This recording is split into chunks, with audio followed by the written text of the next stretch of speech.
Hey, Arlecchino's story quest. Like I have mentioned multiple times, I feel that since Fontaine has been released, Genshin has not missed with a single story quest. And this definitely continues the trend. This might be because I just like her so much, but I was so invested the entire time. I feel like in other story quests, sometimes there are like peaks and valleys for how well it holds my attention, but I was glued to the screen pretty much the entire time. It also had probably one of the longest and coolest cutscenes we have ever gotten, so look forward to that. There were like a few things I probably would have changed, but overall it was amazing. I loved it, and I definitely think the quest is enhanced if you watch the 7-minute Arlecchino backstory animation before the quest, in my opinion. It does kind of reveal some aspects of the quest, but having that as a backdrop allowed me to get a little bit more invested into the characters and the story because I already had a small amount of history with them. That's just me though. Anyways, if you would like to see me play through quests amongst other things live, I go live on Twitch every Thursday and Saturday at 6 p.m. Pacific Standard Time. Link in description. And that's about it. I hope you enjoy the video. Hello, YouTube. Twitch chat, say hello to YouTube. Go walking. Today we're going to be doing Arlecchino's story quest. Yes! Oh, she's stunning. When the hearth flame goes out, Ignis Purgatory, Chapter Act 1. Let's get to it. Let's get to it. Go to Poisson. It's always Poisson. It's a fine day. Yes, a fine day for a stroll around Poisson. That it is. Have I already? Yep. Navigate. Oh shit, what was that? Is that the thing that I need to click in order to let me not get interrupted? Focus experience mode. Yes, okay, here we go. Enable focus experience mode. Current quest, when the hearth flame goes out. Enabled focus experience mode to better experience this quest by avoiding conflicts. Yes. Absolutely. To Poisson. Where even is it? Here it is. Let's get it started. Let's get... No, it's such a cool addition. I'm so happy they added it. Oh, we're jumping straight into it. Hey, traveler. Paimon. Hello, Lyney. Oh, Paimon knows that voice. Over here. Hey, King. What's up? I have a bow waiting for you. I actually have 2 copies. That big ass bird. To borrow one of the more popular turns of phrase at the moment, this appears to be quite the fated reunion. Running into you two out of the blue like this has really made my day. I certainly wasn't expecting it. What are you doing here? You can say that again. What brings you to Poisson? Mm-hmm. Wait, Paimon's got it. You must be here for one of your magic shows, right? Performing in Poisson. Okay. C4 Lyney, congratulations. Actually, we've run into a bit of trouble on the home front. Oh. So Father arranged for us to stay in Poisson for the time being. Oh, wow. Are Lynette and Freminet here too? What's going on? Along with most of the other members of the House of the Hearth. You may have noticed Poisson seems a bit more crowded than usual. Oh, don't say that. So you're saying nearly Damn. the entire organization has moved to Poisson? Sounds like you've run into way more than just a bit of trouble. What's really going on? Well... Since the two of you are so curious, perhaps I can fill in the gaps. Okay, hello, just appearing out of nowhere behind us. Do it again. You scared Paimon half to death. Father, you're here. You know, on second thought, maybe we don't need to know. It's all probably Oh, but we super do. confidential House of the Hearth stuff, right? But we do. We totally weren't trying to pry or anything. No need to be nervous. I could sense your genuine concern from your conversation just now. Hey, Queen. Of course. I can also understand your confusion. Sending so many Fatui here to Poisson, it's only natural that some might suspect an ulterior motive to be involved. Ooh, well, we were a little curious. I understand. I'm well aware you've had your fair share of confrontations with the Fatui in the past, and I can't exactly guarantee that we'll remain on good terms in the future. Oh? Well, all right then. As for right now, however, I would say we have little reason to be at odds, wouldn't you agree? Bestie. The House of the Hearth could stand to be more open with those who have worked so closely with us in the past. As for the issue at hand, well, it hardly relates to any ulterior motive. To be frank, it all stems from a certain rumor circulating around the House of the Hearth. It's an internal matter. What sort of rumor? A rumor that a certain phantom child is hiding away in the House of the Hearth. Oh, a ghost? A phantom child? Ooh, just hearing the name is giving Paimon the creeps. A spirit that should have long ceased to exist is lurking in the shadows of the House of the Hearth. So I decided to bring the children to Poisson before continuing to investigate the situation. I expect I should be able to track down the spirit fairly quickly. After that, it's just a matter of resolving the situation, if you will. It shouldn't be much trouble at all. If you're Okay. curious, or if you still have some concerns, it might be advisable to stick around for a few days. I'm sure the children would be exceedingly pleased to welcome some visitors. Lyney, I'll leave you to entertain our guests. I have some matters to attend to. Of course, Father. Bye.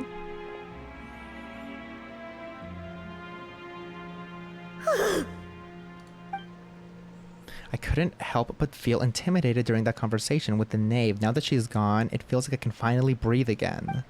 She also suggested that we stick around for a few days, but why? It has long been a dream of mine to invite you to our home and introduce you to my other siblings. You're quite well known in the organization already. Oh, you A lot have of more? People have been talking about you, especially after everything with the prophecy. Maybe they just call everyone else a part of the House of the Heart their siblings, though. If you're willing, why don't you stay a while and have a little chat with us? Sure. Alright. We don't have anything else to do right now anyway.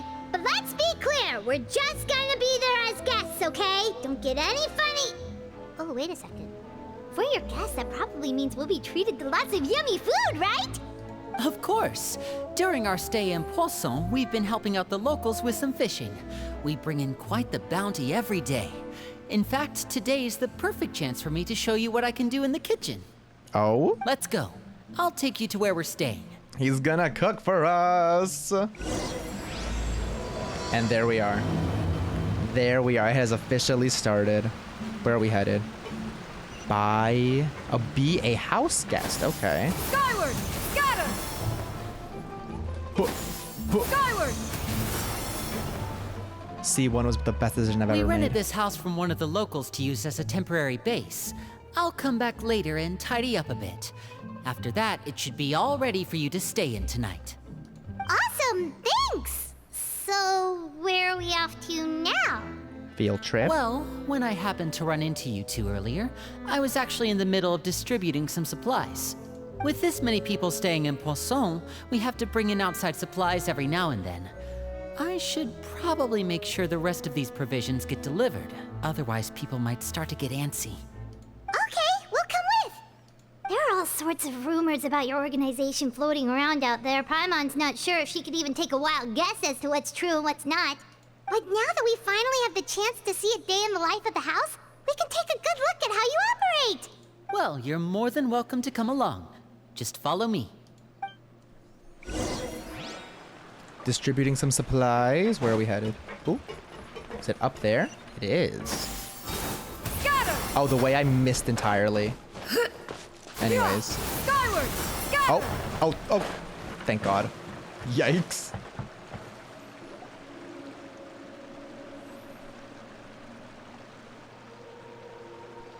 Hello, man. Lyney, you're finally here. The supplies. I'm assuming you've... Brought them with me? Yep, here you go. Hello? Something caught your eye?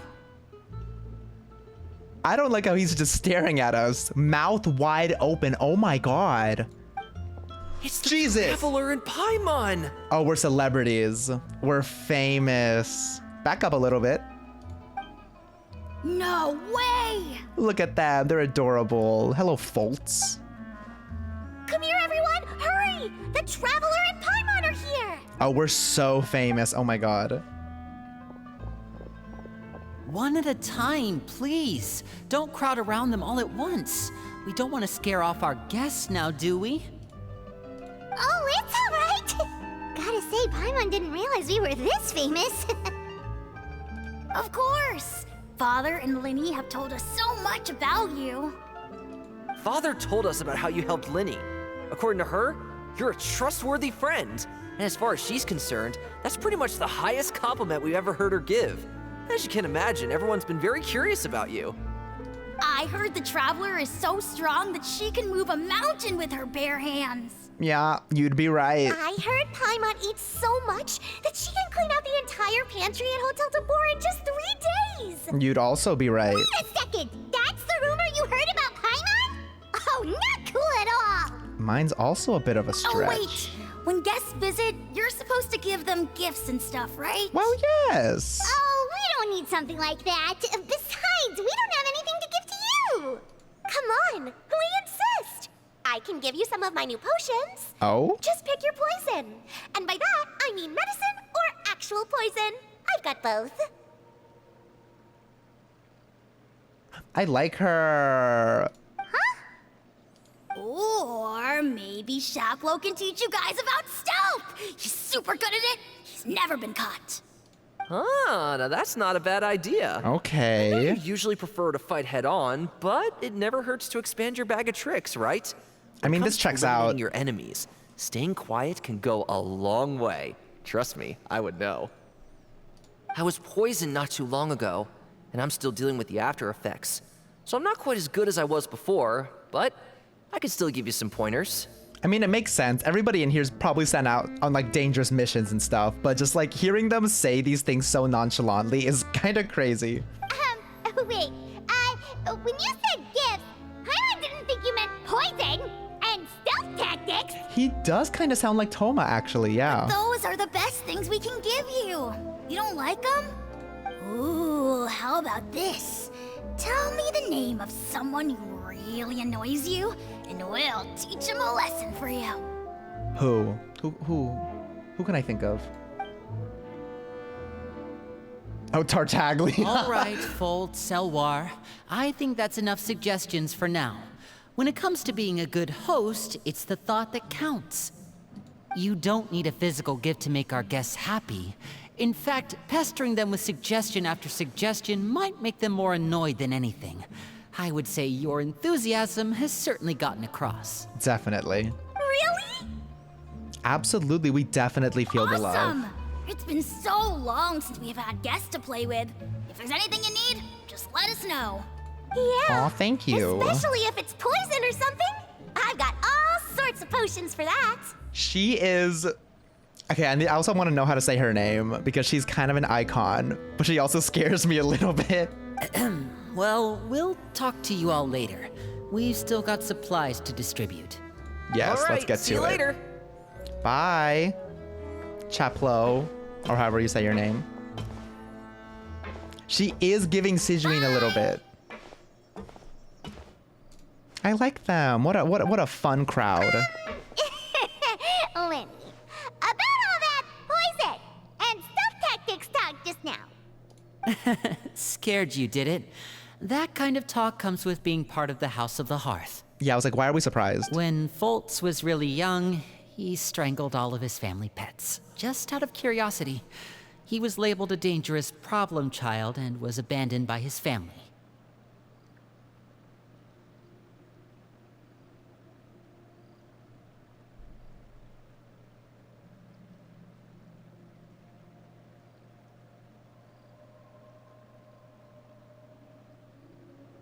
Elwar has an unnatural obsession with potions.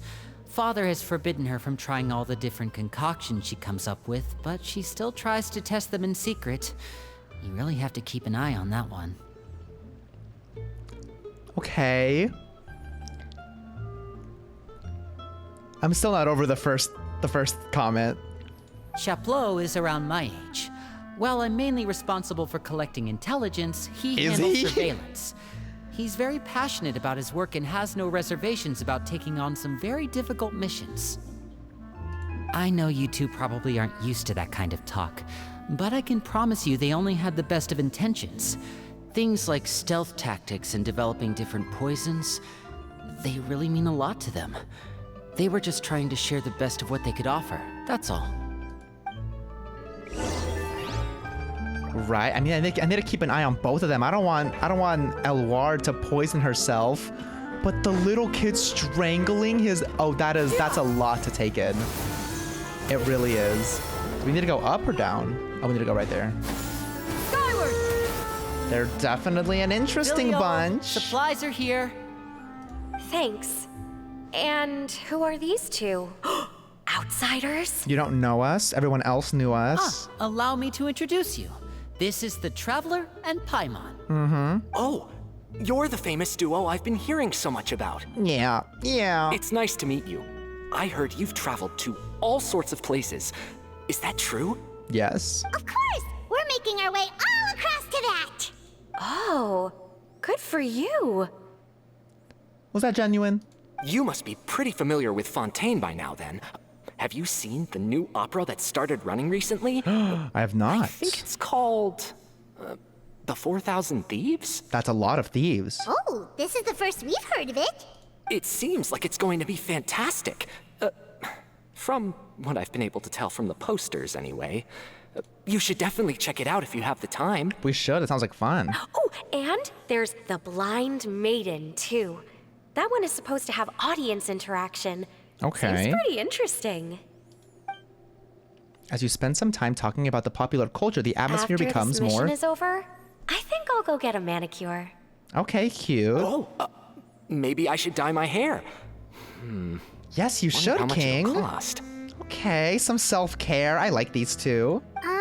Is it just Paimon, or do these two seem much easier to get along with than the others? Looks like the House of the Hearth has some normal members after all. Oh, I heard that. Oh! Oops. yeah, that's kind of what happens when you say everything out loud, you little freak. I'm guessing you're referring to Foltz and the others? Yeah, we're definitely not all like them. I bet those crazies are practically foaming at the mouth right now. Crazies. I'm sure they just can't wait to get back to Snezhnaya to carry out the plan. That's enough, Filial. Don't talk about family members behind their back, right? Whatever. Let's go. Come on, say it to their face. Guess this is goodbye then. If you ever have some time, we should go see the opera together. I hope next time I see him, he actually has different colored hair. That would actually be hilarious. Oh, Well, Lyney. that's it for the supplies. We should probably head back as well. Let's. Are we being watched? Well, they didn't seem too happy with each other. Seems like there could be something more going on here. We should observe for now. It's better not to pry. Let's observe, You're yeah. right. We're only here as guests after all. Oh, Lyney's getting super far ahead. Come on, let's catch up. Let's catch up. Where are we? Where are we? Where are we? Where is he? Is he back down here? He is. Yeah! Skyward! Scatter!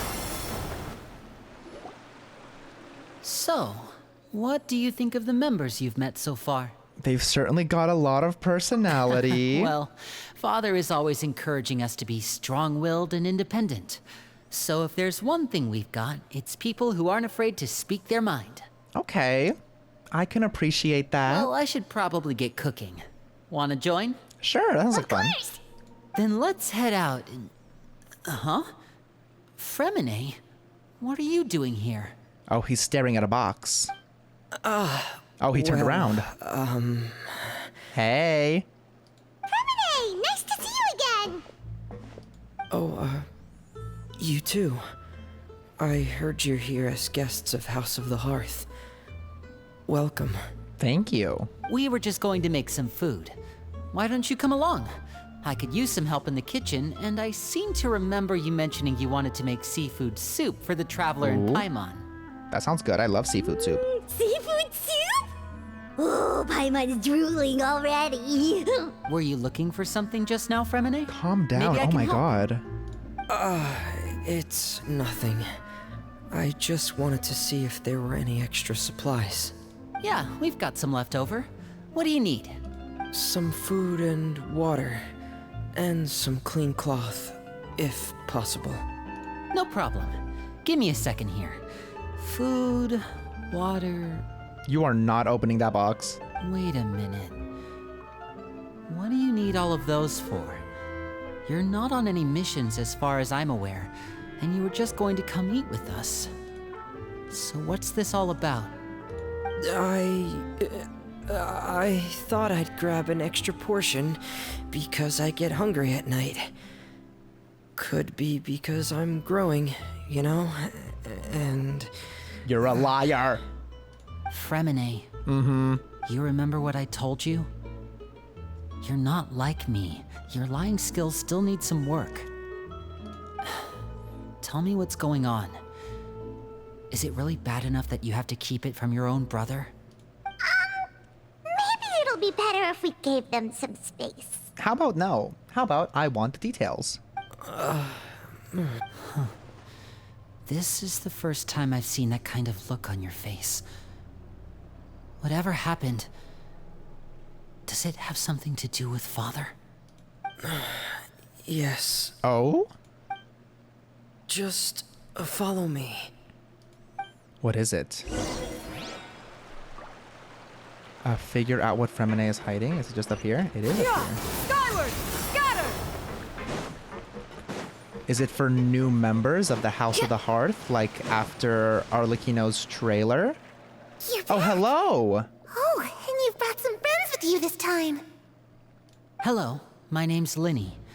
I grew up in the House of the Hearth. And you are? Hi, Lyney. I'm also a child of the House of the Hearth, just like you. You look a little... You look a little familiar.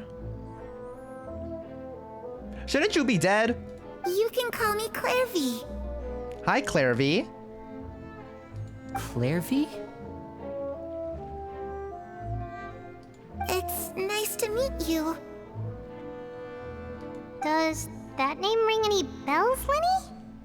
No, not at all. Oh, is That's this the not a name we ghost? have on our roster, I'm sure of it. What I'm not sure of, though, is how she managed to sneak in. She must be the phantom child Father's been searching for. Oh, actually. From the looks of it, I'm guessing you were the one that found her, Freminet. You, haven't told Father, have you? No, I haven't told anyone. I've just been keeping her hidden. In this dingy little tent? Oh my god, this poor girl. For how long? About half a month. Hello? So ever since we got to Poisson, That's crazy. do you have any idea what you're doing? I know what I'm doing.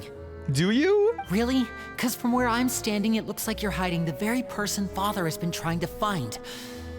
If Father finds out about this, everyone involved is going to be punished. You know the rules of the House, Freminet.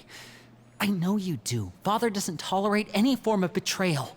So why are you doing this? Yeah, why are you hiding her? I've thought it through. And I just can't hand her over like that. Lyney, don't you remember last year? Chapleau nearly died after getting poisoned during that one mission. He wasn't able to get back before the poison started taking effect, and not a single person was there to help him. That night, while I was sleeping, I heard a voice telling me to go save him. I opened my eyes, but I couldn't find the source of the voice. I thought maybe I was just hearing things, but I went to look for him anyway. Luckily, I got there with enough time to save his life. That feeling of being haunted, of hearing voices, it's happened many times in the House of the Hearth. I'm sure you've noticed. So what you're saying is, that was her? She was the one who spoke to you that night? Unless there are other spirits roaming around the House of the Hearth, I don't think there's any other possibility. If Clervie were our enemy, it wouldn't matter whether she was a spirit or an actual child. I would have acted without a second thought, because that's what Father ordered us to do. But she's been living with us, helping us from the shadows all this time. I think that makes her family. I couldn't just hand her over to be dealt with. Not when there's so much we still don't know. So what's your plan then? Okay, I kinda You get can't it. keep her here forever. Someone is bound to find out eventually. Also, how can you not figure out if she's like a ghost or a human? She's definitely a ghost, right? Well, like, we know she's a ghost, but... I haven't thought that far yet. I don't want to disobey an order from Father, but I also don't want to put Clervie in danger. Come with me. There are a couple things I'd like to say to you in private. We can't listen to this.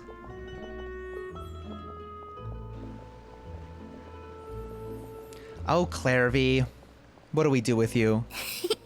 Those two sure care a lot about each other. Actually, yeah, now I'm like, is she even a ghost? She has to be a ghost. But it's like, he's literally getting her, like, food, water, and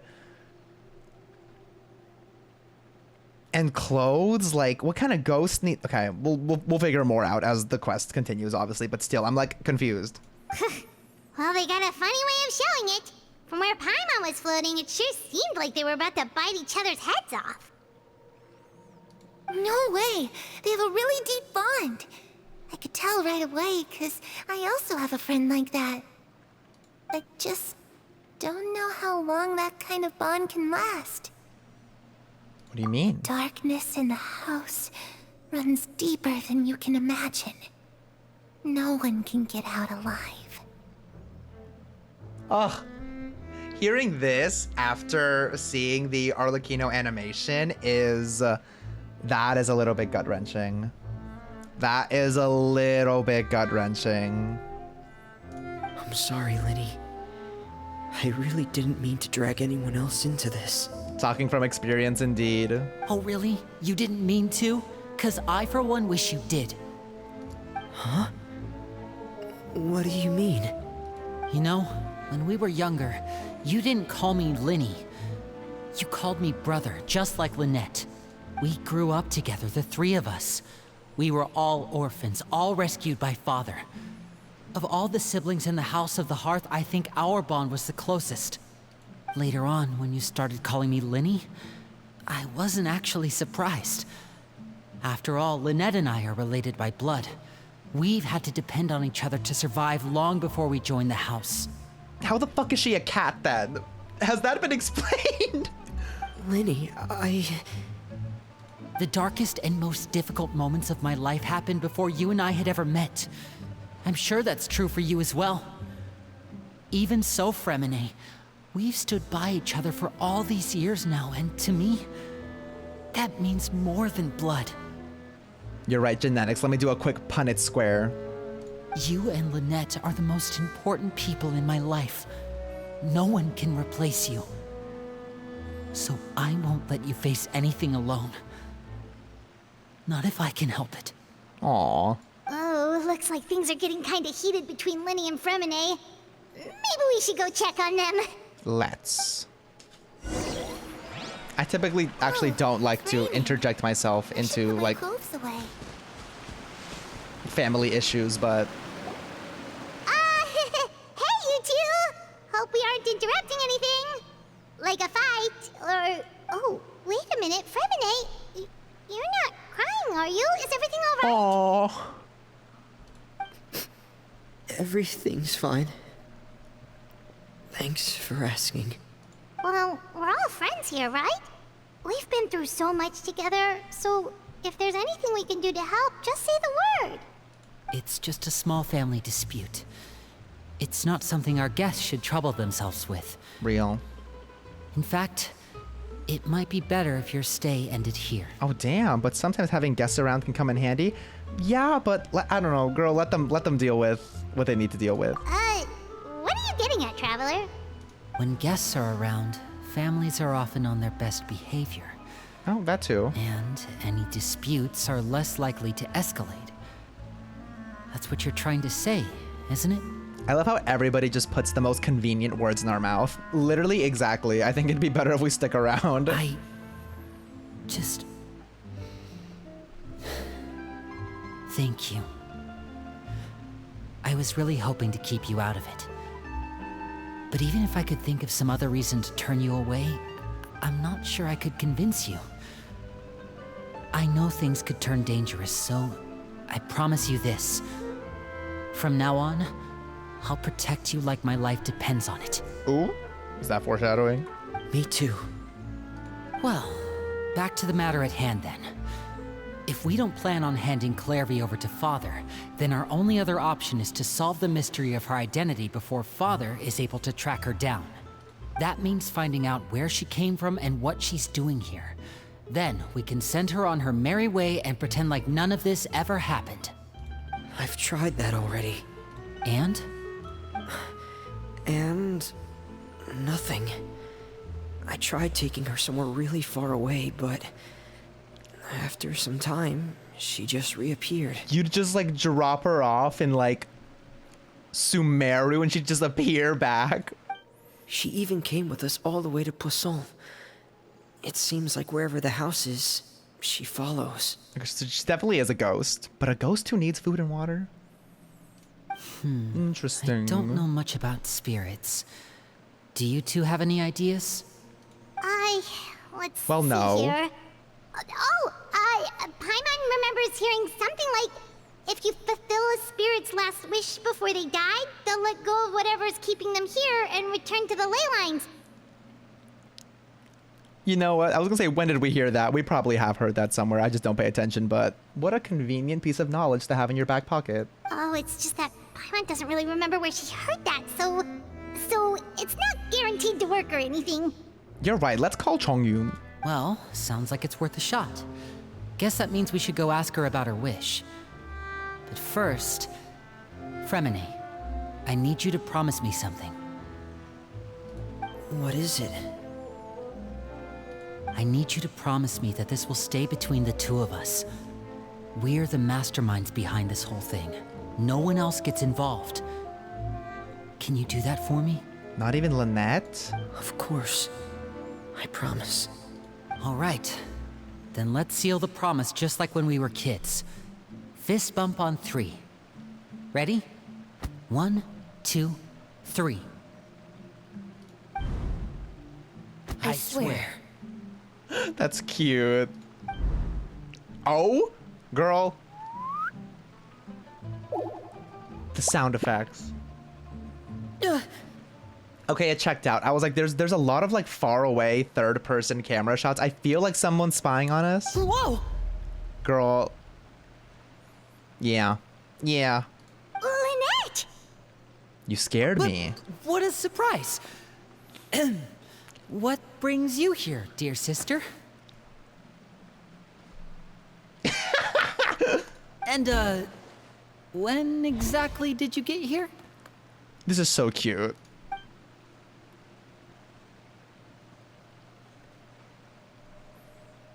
You're an idiot, brother. Whack him again. And you too, Freminet. Whack him again. Again.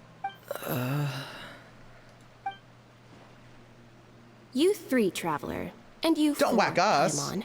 Whack Paimon again, though. Wait, what did we do? I've seen Clervie around the House of the Hearth before. I hadn't seen her in Poisson, so I figured she must not have come with us. But it turns out, you were just hiding her. I heard you talking about your plan. Rather than steering clear of the situation, I'd rather fully join in. I was waiting for her to come in. If you don't agree, I'll have no choice but to report everything back to Father. Simple as that. Oh my god. You're not giving us much wiggle room here, Lynette. She's not giving us any wiggle room. Well, I guess we're all in this together then. After we talk to Clervie, we'll figure out our next move. There's no time to lose. Let's go. Yeah, she kind of gagged all of us. Oh, Lynette. Oh, Lynette. That scene alone kind of made me want to build her. I'm full. Thank you for bringing me this food, you guys. Girl, you did not touch the plate. She said she's full, but the food doesn't look like it's even been touched. Well, she's a spirit. Yeah, exactly. Yeah, okay, I'm glad we're actually getting into the questions that I have. She can't actually eat. Is it like that one episode of SpongeBob where Plankton's eating the holographic meatloaf? That's right. Based on what I've been able to observe, it doesn't seem like Clervie can interact with the physical world at all. So she just pretends to eat it. Still, when she's presented with food, she'll always linger around it for a good little while. Maybe, in her mind, she really is eating those things. Eating things with her brain. Oh my god, I need to learn how to do that. That sounds Does she know that she has already convenient. passed away? I've tried to ask her, but she didn't answer. My guess is that she's just as confused as we are. Or maybe she couldn't understand the question at all. Clervie, if you've got some time, I'd like to ask you a few questions. Sure. Oh, another new friend. Hi, I'm Clervie. Hello. Clervie, how did you join the House of the Hearth? Huh? Isn't it the same for everybody? The Nave brings you here and then you can't leave. It's just that your name, it's not on the roster. And I've never seen you before. The roster?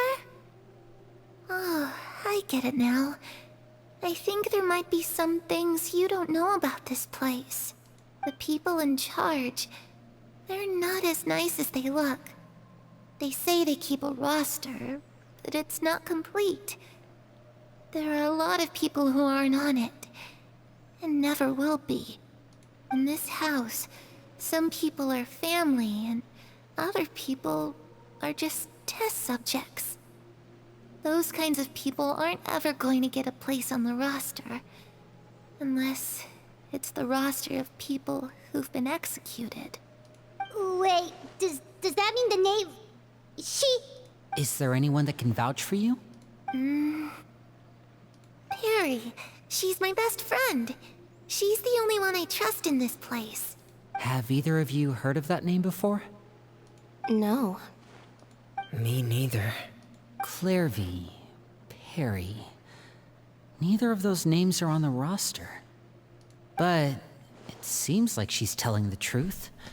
Either that, or this kid's already got a bag of tricks bigger than mine. You're so right. I forgot. In the animation, they said Arlecchino's real name. What was Arlecchino's real name? I forget what it was, but it sounded a lot like Perry. Don't do this to me! Oh my god. Maybe we should try a different approach. Clervie, do you have a wish? And she had a cute little nickname for her. Ah! A wish? It can be anything you want. Just imagine. It's your birthday, you're blowing out the candles, and your wish is...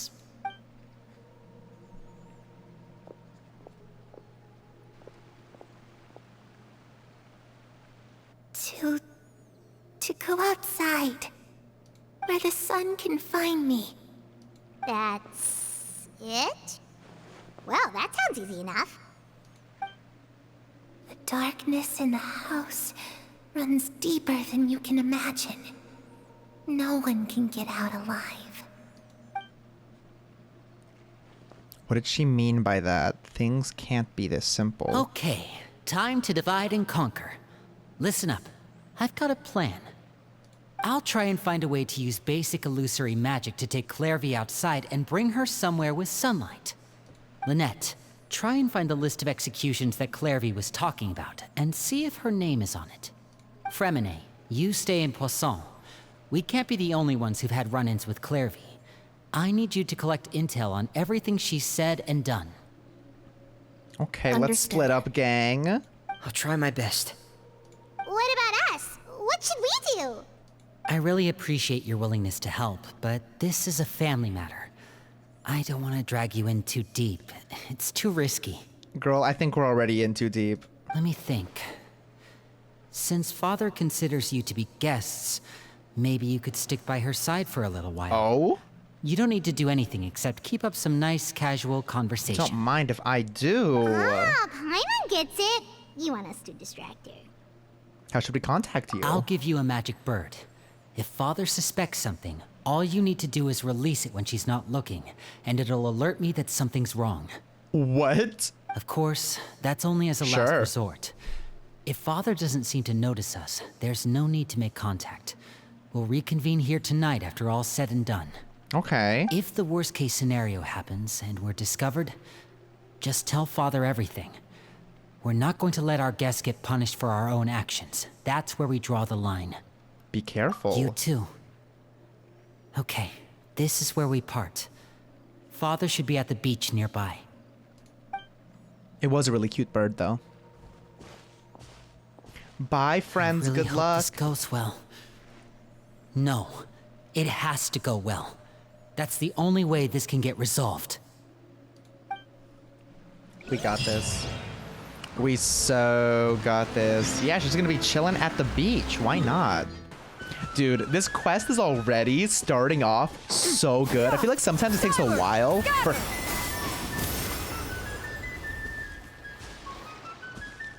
Jesus Christ, that was a jump scare. But anyways, as I was saying, I feel like sometimes it takes a while for quests to pick up. This one has already started off so good. It's the Nave and Childe. Oh, where's the little girl with the poison? Hey, aren't you supposed to be in Snezhnaya recuperating?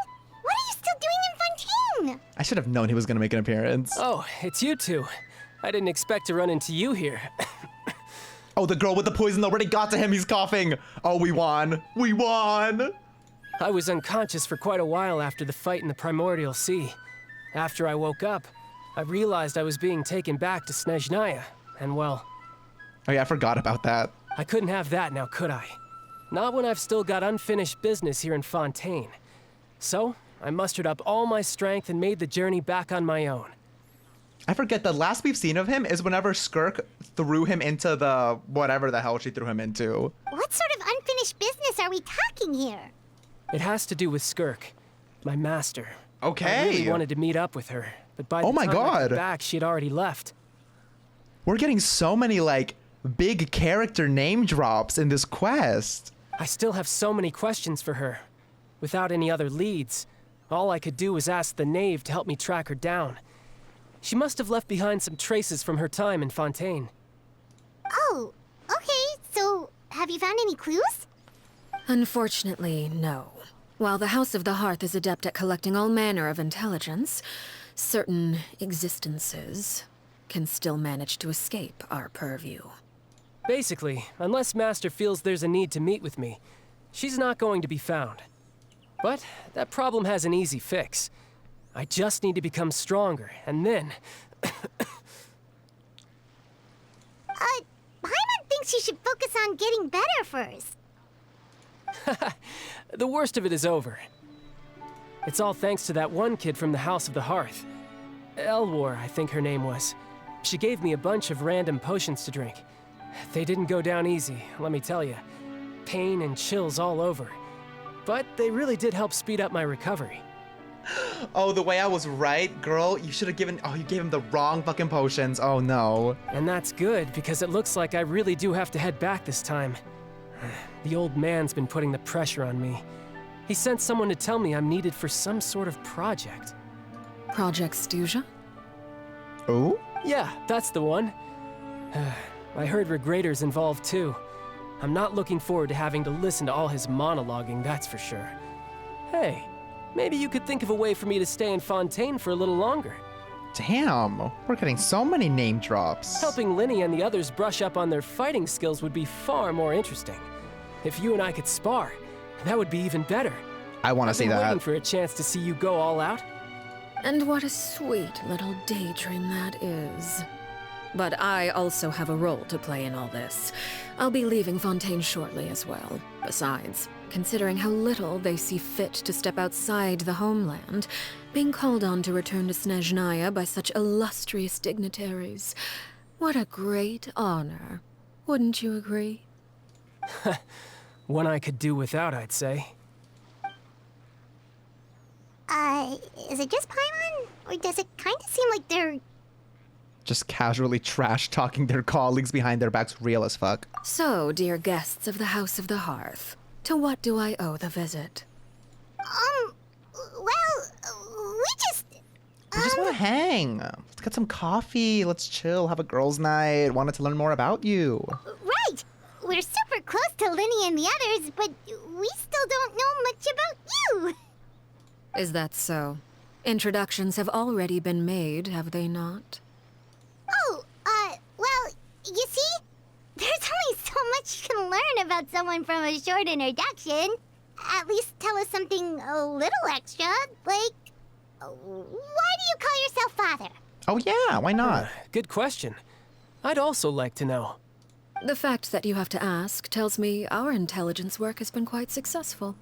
Telling you the answer to that question would only serve to undermine that success.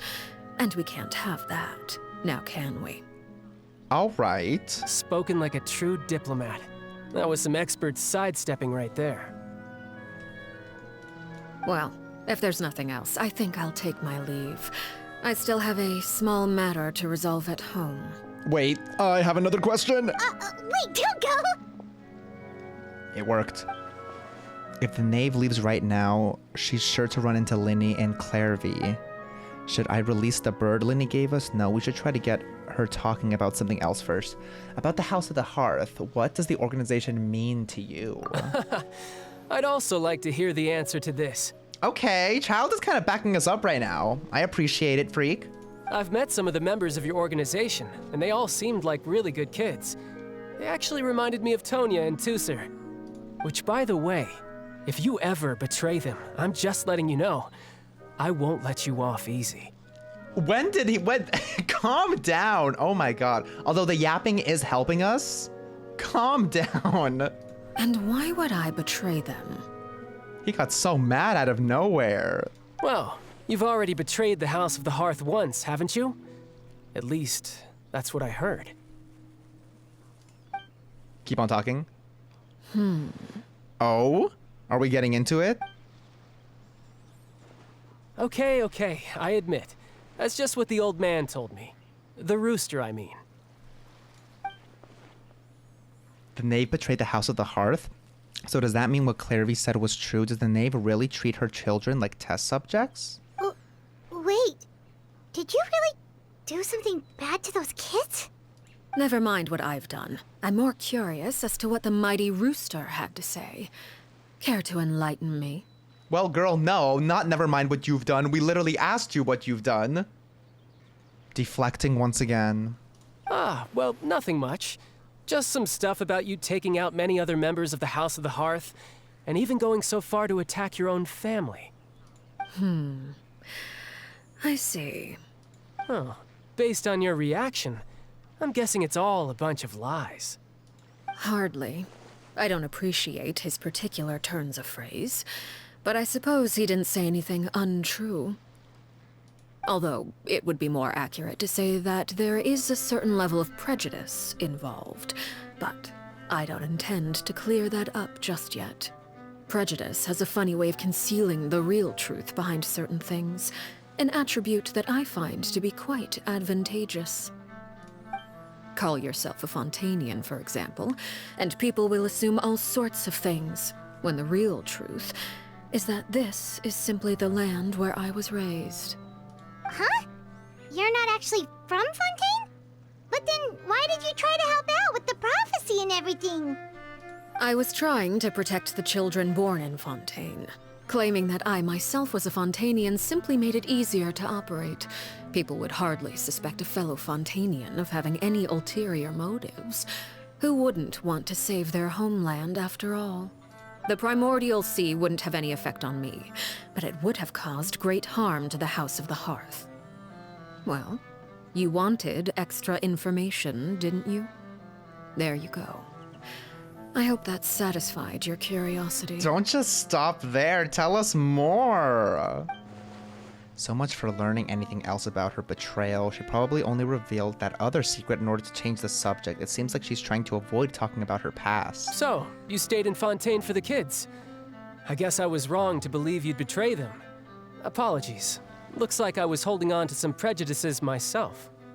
Good. Like I said, I like it when others have misconceptions of me. Okay. Actually, while I was recuperating at the House of the Hearth, there was something else that really caught my attention. I heard that members always resolve disputes and arguments with a friendly spar, and the loser has to back down. Seems pretty cool if you ask me. Would also give them plenty of opportunities to hone their skills. Well, that's only a recent development. In the past, such spars weren't nearly so friendly. The losing party would lose everything, including their life. They were that high stakes? Whew, at least that's not a thing anymore. Well, the current atmosphere's not half bad. I'm a bit jealous, actually. You've got so many family members around you, and you even get to live with them. Having a lot of family around means dealing with a considerable amount of bickering and scheming. Once Tonya and Tusser enter their rebellious phase, I'm sure you'll understand. Just imagine. Tusser becomes obsessed with plucking out strands from the rooster's mustache, or Tonya decides to dye her hair 42 different colors. What? Okay. I get the picture. Yeah, what's wrong with Tonya? It's a type of conversation that would usually leave you falling asleep, but you find yourself grateful. Well, would you look at the time? I should probably get going. They never give you enough time to read the white text. I'm like, yeah, right? Like, Tusser's plucking hairs out of the rooster's mustache. Meanwhile, Tonya's just dyeing her hair? Glamming herself up? What's wrong with that? Traveler, Paimon, I'm not sure where our paths will cross next, but the next time we run into each other, we should definitely try and find some time to spar. We should spar right now, actually. Again, maybe this is a conversation we can have when you look less like you're gonna keel over. All right. Well, thanks for everything, Arlecchino. No thanks necessary. You also played a part in obtaining the Gnosis. I would say we can call ourselves even. I like the sound of that. Well, I'm off. See you all some other time. Hopefully not, but...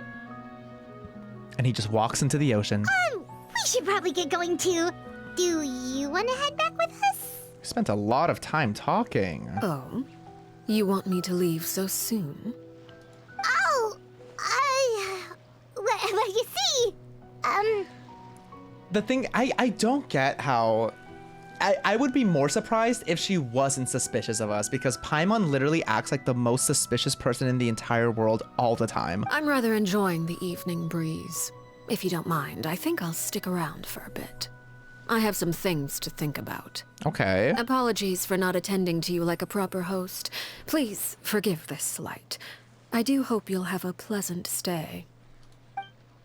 We definitely will. We managed to keep her distracted until nightfall. Good thing Childe was there to keep the conversation going. You don't think she suspected anything, do you? Definitely not with your expert acting. Issues. Let's hurry back and see how everything went. Yeah! Skyward! Scatter! Lyney, how did everything go? Yeah, I'd definitely be surprised if she hasn't clocked us, but we'll see. Well, long story short, we ran into a small issue. Clervie can't go into the sunlight. Oh, she's a vampire. What do you mean? Everything was fine at first. She followed me up to the surface just like I told her. It was like he was having a vision from That's So Raven. But as I led her out of the shadows and into the sunlight, she vanished. I turned around and there she was, standing at the edge of the shadows, silently watching me. Huh. Maybe she's afraid of sunlight, or... No, it wouldn't be her wish if that were the case. Why would you even think that that's the... Well, we could always try pushing her into it. Low-key, that's what I was gonna say, but not sure pushing works on a non-corporeal being. Jesus Christ, our vocabulary. Oh, true. I've pretty much tried it all already. Nothing worked. Eventually, the sun went down, so all I could do was bring her back here. How did it go with you, Lynette? Yeah, what's the intel? Or was that was Freminet? Good. I've got the list. It's right here. Let's see the names. Really? Well, what are we waiting for? Let's take a look.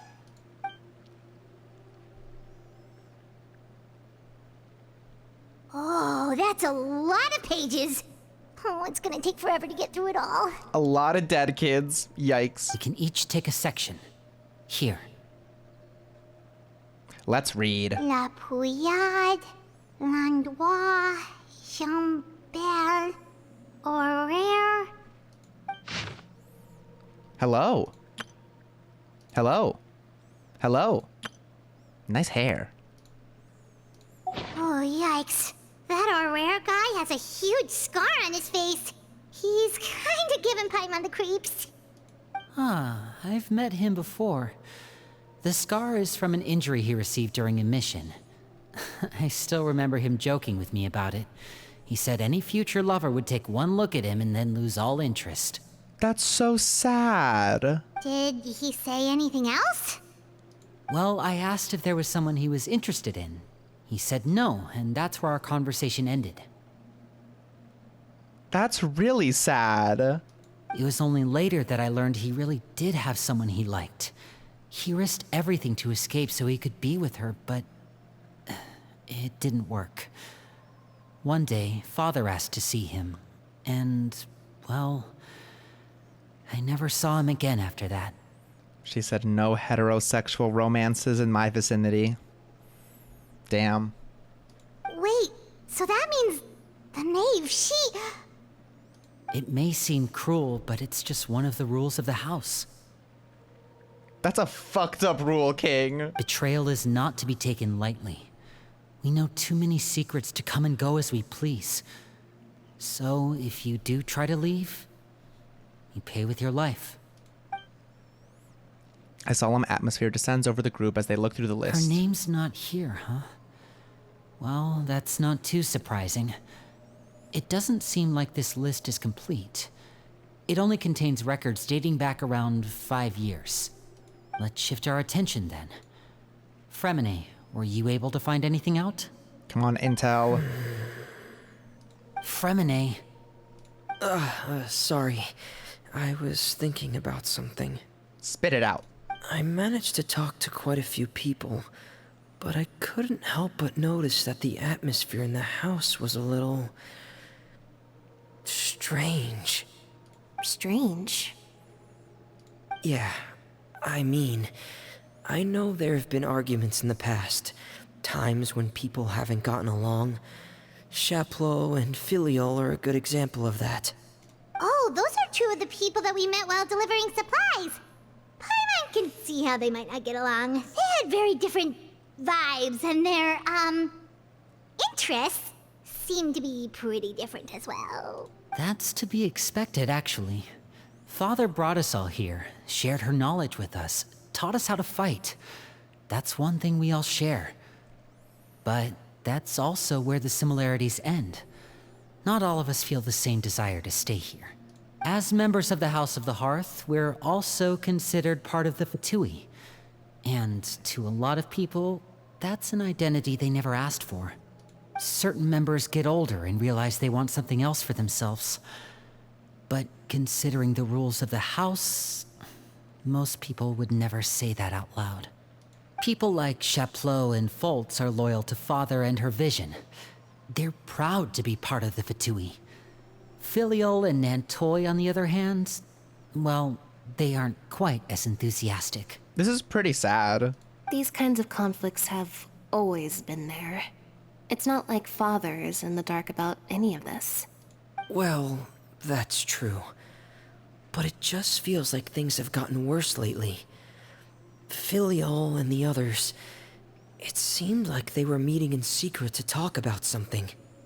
I can't say for sure, but I think they've met Clervie. You think she's been inciting them to act out? Oh? No, not exactly. But I wouldn't be surprised if she said something to them about the darkness in the house and how deep it runs. She's told me about it before. Experiments being run on children. People being used as pawns on the battlefield without so much as the strength to survive. And they just believed all that? Without any evidence? Clervie's words probably gave them the excuse they were looking for. Whether they actually believe them to be true is secondary. this is all because of Project Stuja, isn't it? Whoa. Hold on a second. What's this Project Stuja all about, huh? This is the second time it's come up now. Sorry, but I'm not sure of the details either. I only know what Father has told us, which is that it's something the Rooster and Regrator have been working on together. Apparently, it has to do with the Fatui's strategic plan for the future. Is it just me, or is Lyney being like a little bit dense? I feel like pawns on the battlefield is not a bad way to describe how the Children of the Hearth are being used. Because the House of the Hearth was so successful in obtaining the Gnosis, we now have the honor of playing a key role in Project Stuja. Wait, but isn't that a good thing? Key role is just another way of saying dangerous role. To us, the whole thing is an inconvenience. Father thinks so too, but she's in no position to refuse. Their plan isn't exactly unreasonable, and they've been funneling the house a lot of funding. It's just that we'll lose a lot of members in the process. Participating in the plan, it's an honor in name only. What they're really trying to do is subdue us. The existence of an intelligence organization outside their control makes them feel uneasy.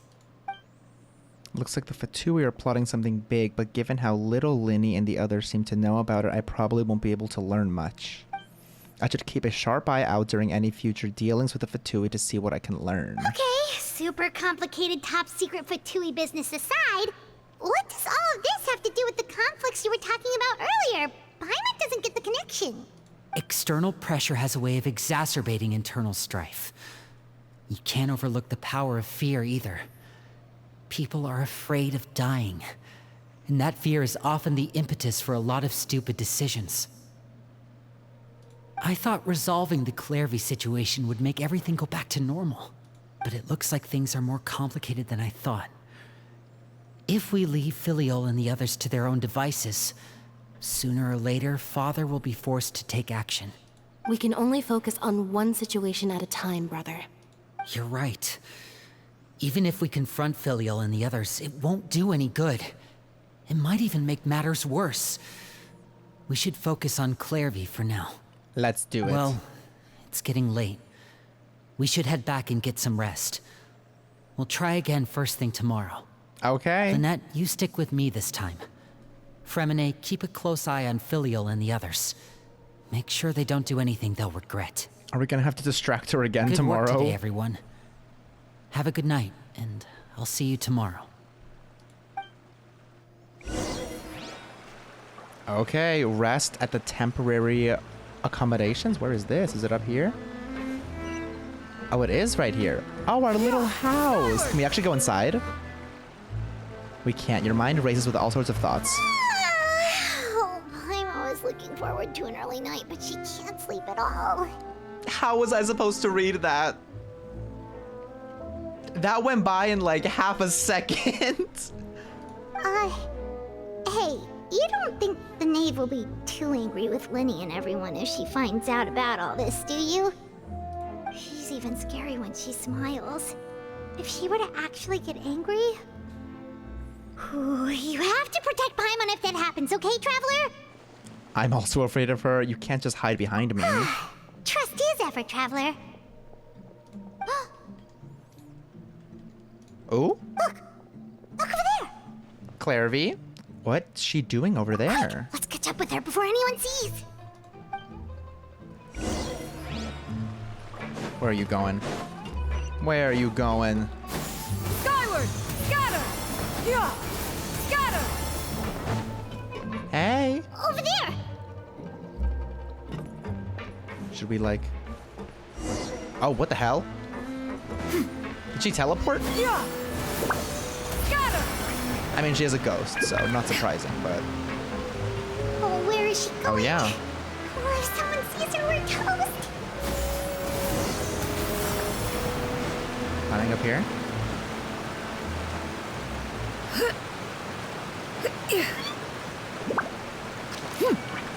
Oh, look! She stopped! She did.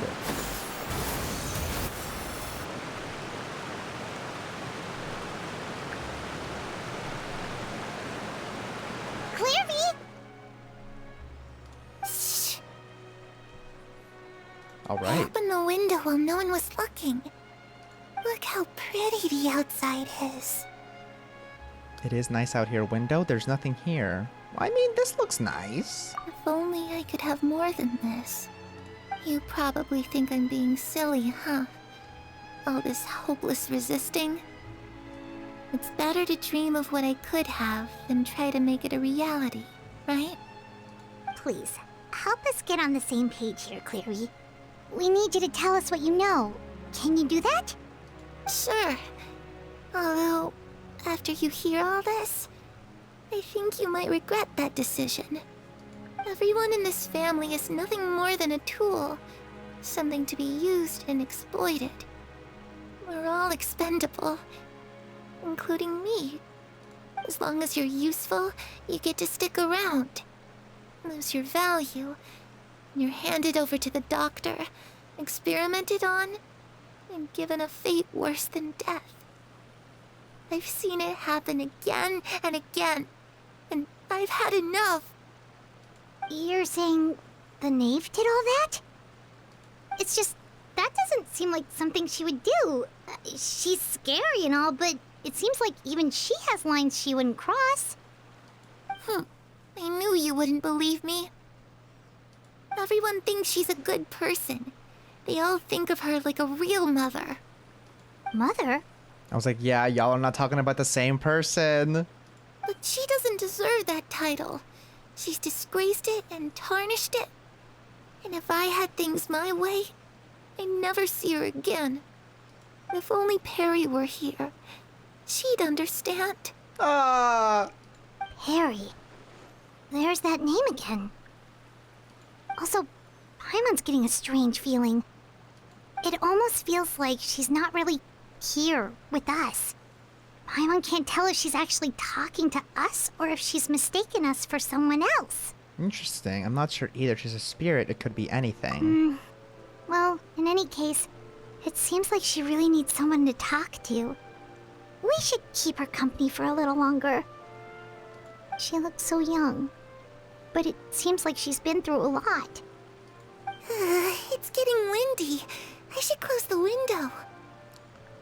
Ooh, look at the moon. Isn't it pretty? Hey, wanna hear a secret? I heard that if you look up at the night sky in Snezhnaya, you can see the aurora. It's supposed to be super pretty. Even prettier than the moon tonight. I'd love to see it. Perry and I promised each other that once we're older, we're gonna go see it together. But I can't find her. I'm worried she's also been...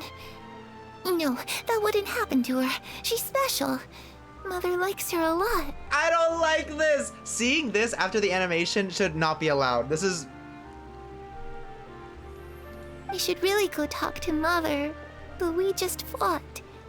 She doesn't want to see me, and I'm too scared to face her. What should I do?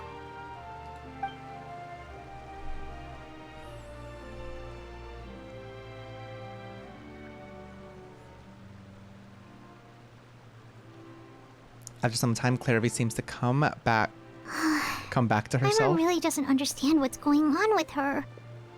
Well, let's head back. We've got an early morning tomorrow. The night passes. You can read that one. All right, looks like we're all here. Let's go ahead with the plan. Before we do that, I do have a question. Oh? What is it? Have the Nave and the Doctor ever worked together? What makes you ask that? We're gonna start uncovering stuff. For ourselves, of course. We kinda ran into Clervie last night, and that's what she told us. We met the Doctor back in Sumeru. He's super dangerous, and he's done all sorts of bad things. Yep. It's possible that Father and the Doctor have had certain dealings, but I don't think Father would work with him. We're not really on the same side, so there's not a lot of trust between them. That doesn't exactly set the stage for a successful partnership. I did hear, though, that when Father first became a Harbinger, the Doctor offered to work with the House of the Hearth. Father rejected most of his proposals, except for one. It had to do with some sort of secret experiment. Secret experiment? Could that be what Clervie was talking about? I don't think so. I don't know any details about the experiment itself, but I do know it's an entirely independent operation. The doctor only proposed a direction for the research. That was the extent of his involvement. I still don't think that counts as working together. The details of the experiment are confidential, but complete records are kept on all participants. That doesn't seem to be the case with the situation Clervie referred to. I know you don't agree with some of the Fatui's methods, and I'm not asking you to. But I am asking you to trust us on this. The House of the Hearth has its own principles. There are certain lines we're not willing to cross. The way that they all have like right hand over their heart right now. Alright, that's good to hear at least. Clervie seems to think the Nave and the Doctor worked together to do something horrible. If that turned out to be true, Paimon doesn't know how he would even face you guys. It's just that it doesn't seem like Clervie is lying either. The easiest thing to do would be just ask the Nave directly, but Paimon doesn't think she'd tell us. Let's focus on the plan. Father didn't come back last night. She's probably still near the shore. Still? We'll be counting on you to distract her. Again? Lynette, you're with me. Freminet, you know what to do. Be on your guard, everyone. Who else is gonna appear All to right, help let's get to it. us distract her? Who is it this time? What are you guys gonna say? Where are we going today? Let's try somewhere further away this time. Let's see if anybody else is over there now. Nope, she's by herself. Okay.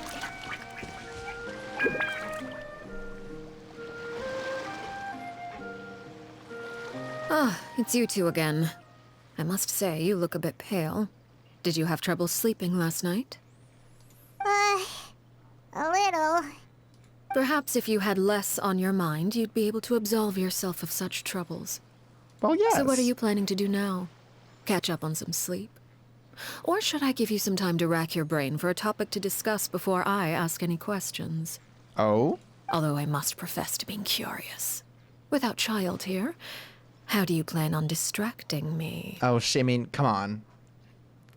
We weren't the best at hiding it, but... Us? Distract you? A good one. But no, we were just here for a chat. Looks like you could have used some extra time to think. No matter. If you don't have any other plans, why don't you accompany me somewhere? Okay. Don't worry. I'll be sure to steer clear of any scheming children. The ocean breeze is sure nice today. So you know everything then? Children always think they can hide things from the grown-ups. But nothing gets past me. Least of all a little scheming. I think I'll let them have at it for a little longer. I can be very patient. Well, I'll leave you to think things over. If you're so inclined, meet me outside the Palais Mermonia. Her voice is like literal, like ASMR in my ears. It's so nice. I'm so obsessed with it. The way she says her like P's, it's like patient. Her P's and her T's, oh my god, it's so satisfying. Good things come to children who do as they're told. So I do hope you decide to tag along. If only for your friends' sakes. Will do. What should we do? Tag along. She clearly knows about everything we've been doing, and Paimon doesn't think it'd be a stretch to say she was threatening us just now. We should release the pigeon that Lyney gave us. I mean, I don't think we're in danger. Good idea. Hopefully he sees it in time. Maybe we are? I don't know. Well, we should probably head to the Palais Mermonia. Find out what happens if we don't show up. Based on what the Nave was saying just now, it sure didn't seem like it'd be anything good. That scared me. Oh my god. And we're back. We really don't have any other options. I guess all we can do is take it one step at a time. I mean, then we probably shouldn't keep her waiting. It seems like Lyney and the others are on thin ice, so let's do our best to not get them in any more trouble. Where are we headed? How far? Oh my god, it's so far away. Seeing as we still have some time before my meeting, we might as well enjoy some pleasant conversation while we wait. Sure. I'm glad to see you get along Small with my talk. children. Being surrounded by good companions is necessary for a child's development. You're not planning on doing anything to them, are you? I assume you're referring to Lyney, Lynette, and Freminet. Although, there's that situation with Filial and Nentoy as well. She knows everything. It appears quite a few people have been acting out lately. No matter. I'm not one to discriminate. All those who betray the house meet the same fate. There are no exceptions. Does that mean you're going to kill them? Okay, just flat out said it, but you know, I appreciate the bluntness. Oh, are you here to beg for their lives? I'm sorry to disappoint, but the rules of the house change for no one. In my organization, everyone is responsible for their own actions. But don't you care about them at all? They really respect you. They even call you father. You must feel something for them. Any organization in which feelings come before principles is one destined for ruin. The House of the Hearth is hardly an exception.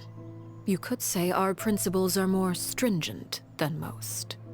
Perhaps I can offer you this consolation at least. As our guests, you two will not be held accountable along with them.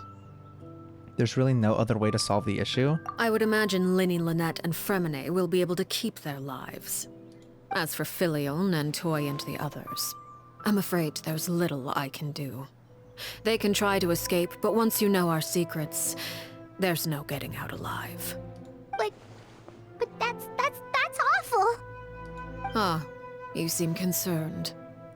Out of consideration for my guests, I suppose I could turn a blind eye for a little longer. If Lyney and the others manage to dispose of Clervie in the meantime, all evidence of their wrongdoing will be lost. In that case, I could hardly punish them for something I couldn't prove. Also, she really knew everything. If their efforts are unsuccessful, on the other hand, all will be held accountable. And the punishment will be severe. It's a deal, then we'll hold you to it. Of course. Oh, and here, I believe this belongs to you. Do try and keep better track of it next time. That poor bird. It takes a considerable amount of time to train a bird like this. It would be such a pity if you were to lose it. Permanently. Oh, leave the bird alone. Leave the bird out of this. Wait, where did you get that? Well, I'm afraid that's all the time we have to chat. Now, for the matter at hand. I asked you to meet me here because I have business at the Palais Mermonia.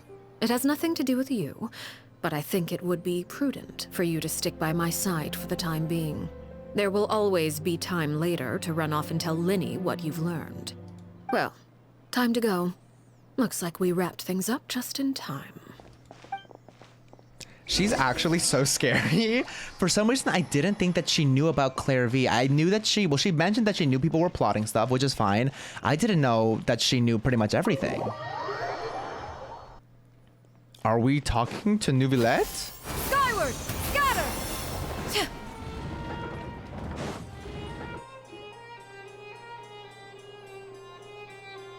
We are.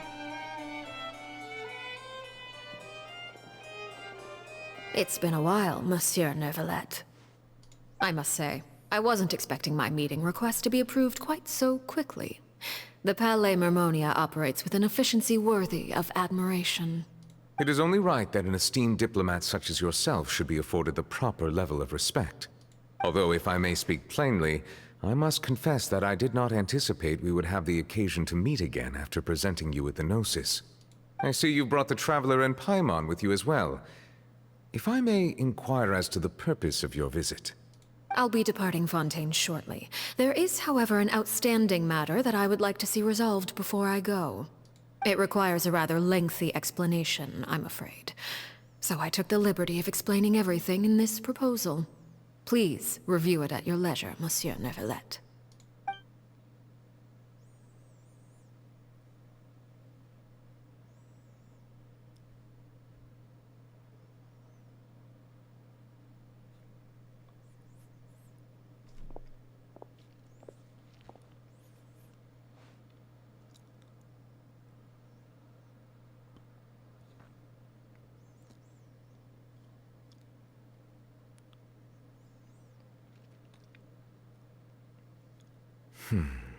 I understand your request.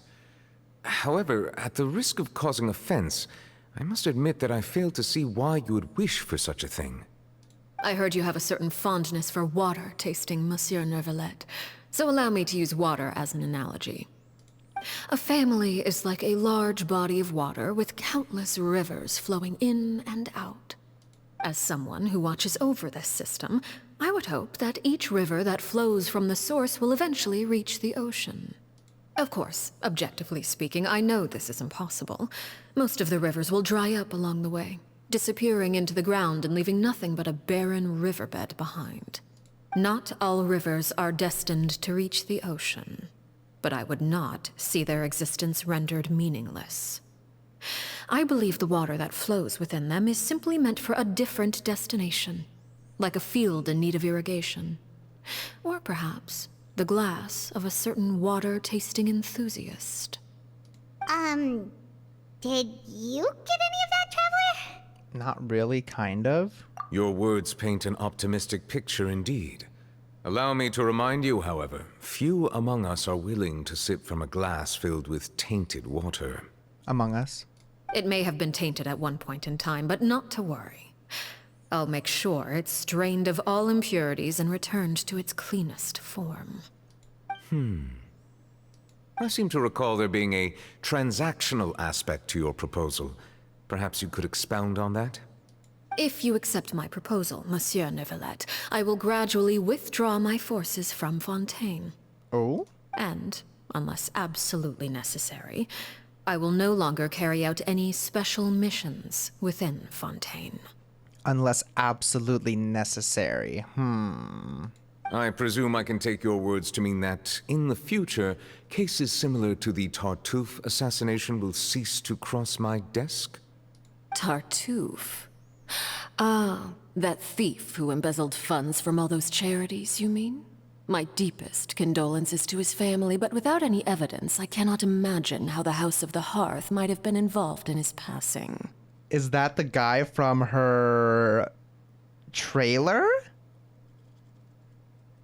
Of course, if you accept my proposal, Monsieur Neuvillette, I'm sure certain measures could be taken to reduce the frequency of such troubles. You choose your words carefully indeed. In that case, I am inclined to accept your proposal. My thanks for your generosity, Monsieur Neuvillette.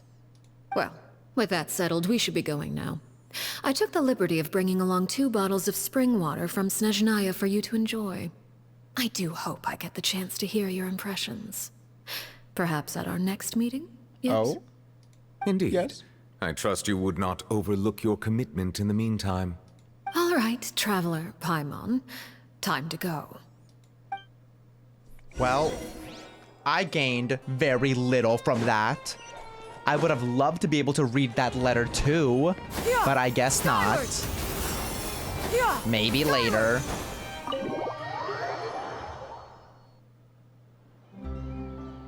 So, what exactly were you talking about back there?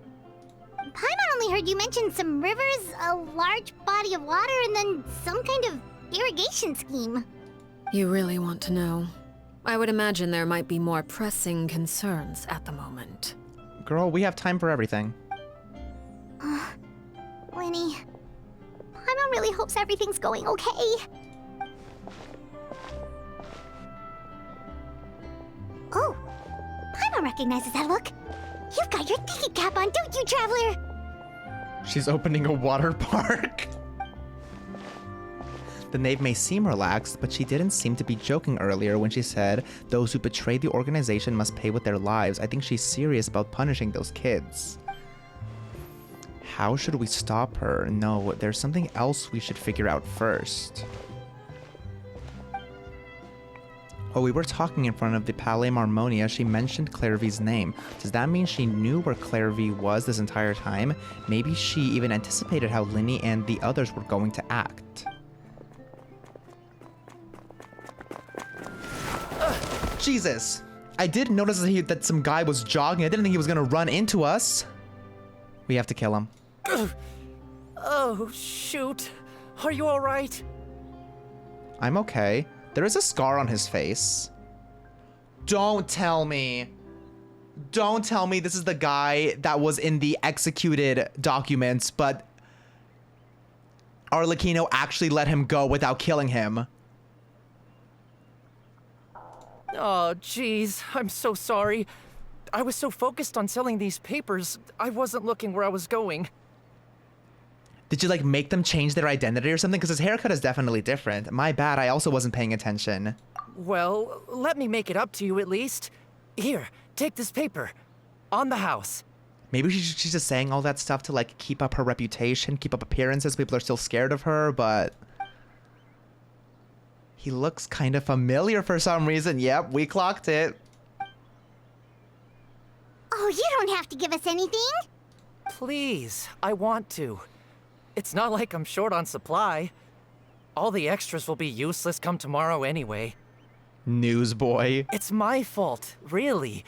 I was just trying to bring home some extra mora for the family, but I bit off more than I can chew.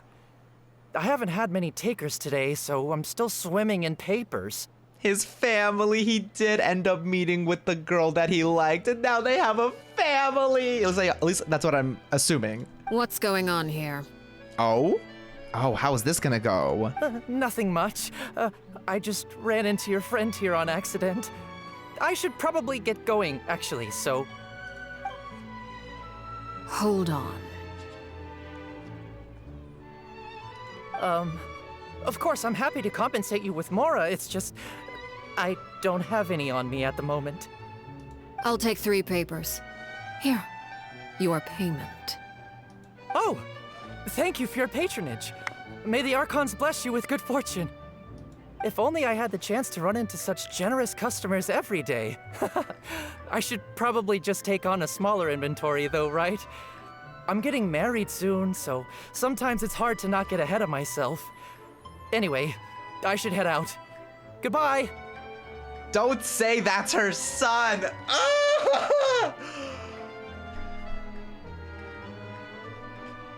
Oh my god, I was already getting me.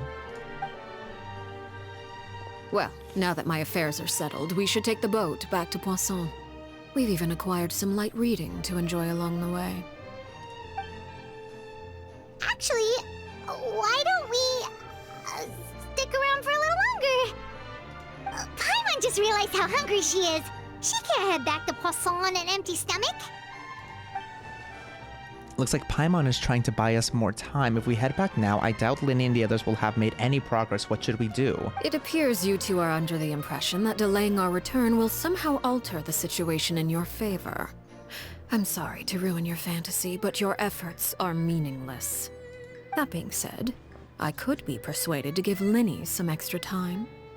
I just have one condition. Oh? If you agree to my request, I'll even answer some of your questions. You're quite curious about Clervie, are you not? Yes. And my relationship to her. Yes. Wait, why are you being so generous all of a sudden? You're not gonna ask us to do something bad, are you? You overestimate yourself.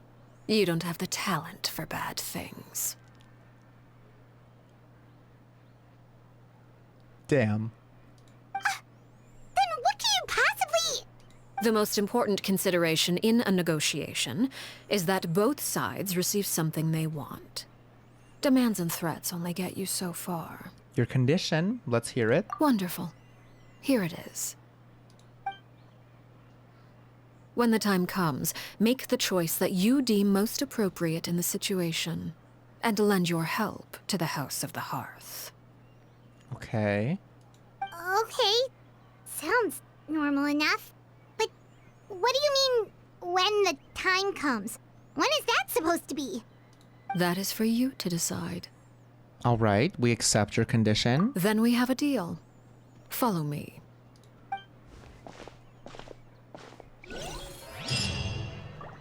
Okay.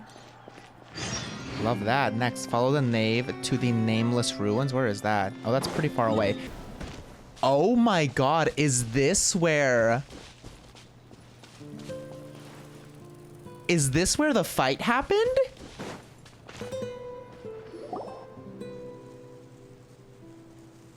Oh my god! What is this place? Somewhere long forgotten by everyone. It used to be a grand building. Now it's nothing more than a pile of rubble. Who did that? No one comes here anymore, nor does anyone care about what once happened here. Although, this place does have something to do with the story I'm about to tell you. It was before I became a Harbinger, and before Lyney and the others joined the House of the Hearth. Due to certain events, I first killed Clervie and then her mother. And this is where it all happened. You were the one that killed Clervie? Patience now. Allow me to explain Clervie's side of the story first. I'll start from the beginning. Clervie was 6 years old when she was brought by her mother, Crucibina, to live in the House of the Hearth. From the outside, it seemed like a fairy tale. A thriving family made up of kind adults and friendly children. Crucibina. And so, okay, so that's like her actual mother, like mother. Crucibina was the Nave at that time, and the House of the Hearth was under her control. She was Clervie's mother by blood, but she was also the mother to all the children in the house. Clervie was happy here, for a time. But she quickly realized that being part of this family wasn't a fairy tale at all. It was a kind of purgatory. Purgatory? Exactly.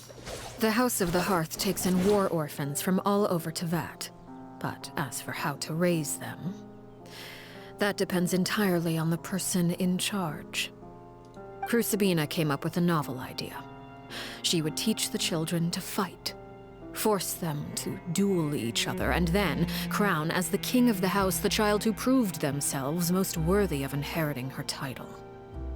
It's difficult to estimate the number of children who died or were maimed in the process. There's little I can say about the ones who died. The ones that emerged with permanent injuries, on the other hand, well, they still served a purpose. They would be handed over to the doctor to be experimented on, or sent away on dangerous missions. Nothing more than tools to be used and then discarded. She is fucked. So those were the experiments Clervie was talking about. But what actually happened to her? You said that Clervie was Crucibina's daughter, so if Clervie tried to convince her to stop what she was doing, Crucibina probably would have listened, right? Despite being Clervie's mother, Crucibina cared little for her daughter. She forced Clervie to join the House of the Hearth only as a means to demonstrate her own impartiality as a mother, to prove that she treated all her children equally. Clervie did try to convince her mother to change her ways, but it was to no avail. After her efforts failed, the only other option was to rise up and try to fight back. Unfortunately, the other children had already been thoroughly indoctrinated into the illusion of happiness Crucibina had created. Of course, there was one exception. Someone Clervie's age who knew the truth about the House of the Hearth. Her name was Perouere. Wait, the friend that Clervie mentioned? Friend, huh? I suppose we can call her that for now. Clervie was a cheerful and passionate person with a tenacious spirit. Perouere, on the other hand, was rather cold-blooded. Her cold-blooded nature allowed her to see through Crucibina's facade. Yet, it was also this cold-bloodedness that prevented her from acting against it. At least at first. While Clervie longed for freedom, Perouere was convinced that, amid all the fighting and violence, she would make it until the end. Despite their differences, the two became fast friends, united by their knowledge of the truth. Clervie told Perouere that she hoped to create a real family, where no one would be killed or sacrificed. There may have been a certain naivete to her ideas, but Clervie proved her determination many times over. She tried countless times to run away, ask for help, or expose the truth. but her efforts only earned her beating after beating. The only thing that kept her going was her strength of will. Even with her body racked with pain, she would still stand on her tiptoes and open the window at night. She and Perouer would look out at the moon together, a fierce longing for freedom shining in her eyes. But one day that light simply vanished. Oh no. What happened? Her hopelessness resulted from a culmination of things. 10 years had passed. 10 years worth of failure after failure. She and Perouer weren't children anymore, but finding any chance to escape still seemed as hopeless as ever. It was during this time that Perouer suggested a new plan. If escaping was out of the question, why not take down the very person sitting on top of this throne of lies? Mother herself. Clervie rejected that proposal.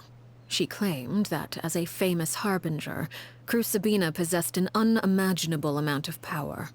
Trying to kill her would have an incredibly low chance of success. Clervie never gave another reason, but Perouer could see it written all over her face. Clervie still thought of Crucibina as her mother. Killing her own flesh and blood was a line she couldn't bring herself to cross. If she couldn't escape and fight back, then only one option remained. Precisely. Death was the only way that she felt she could be free. It happened during a duel. When she arrived at the dueling ring that day, her partner turned out to be none other than Perouer, the very person that had stood by her side all those years. It was a fierce battle, but ultimately, Clervie decided to let Perouer end her life. From that moment on, Perouer's journey was one written in flames. When the rain finally came and washed it all away, there she stood, the sole victor in Mother's endless game of slaughter. A trail of corpses strewn across her path to success. It was the very result she had predicted 10 years prior. Even then, she believed she would make it until the end.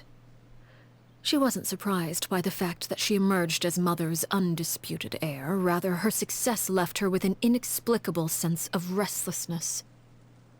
She was unsettled, and there was only one thing that could quell that sensation.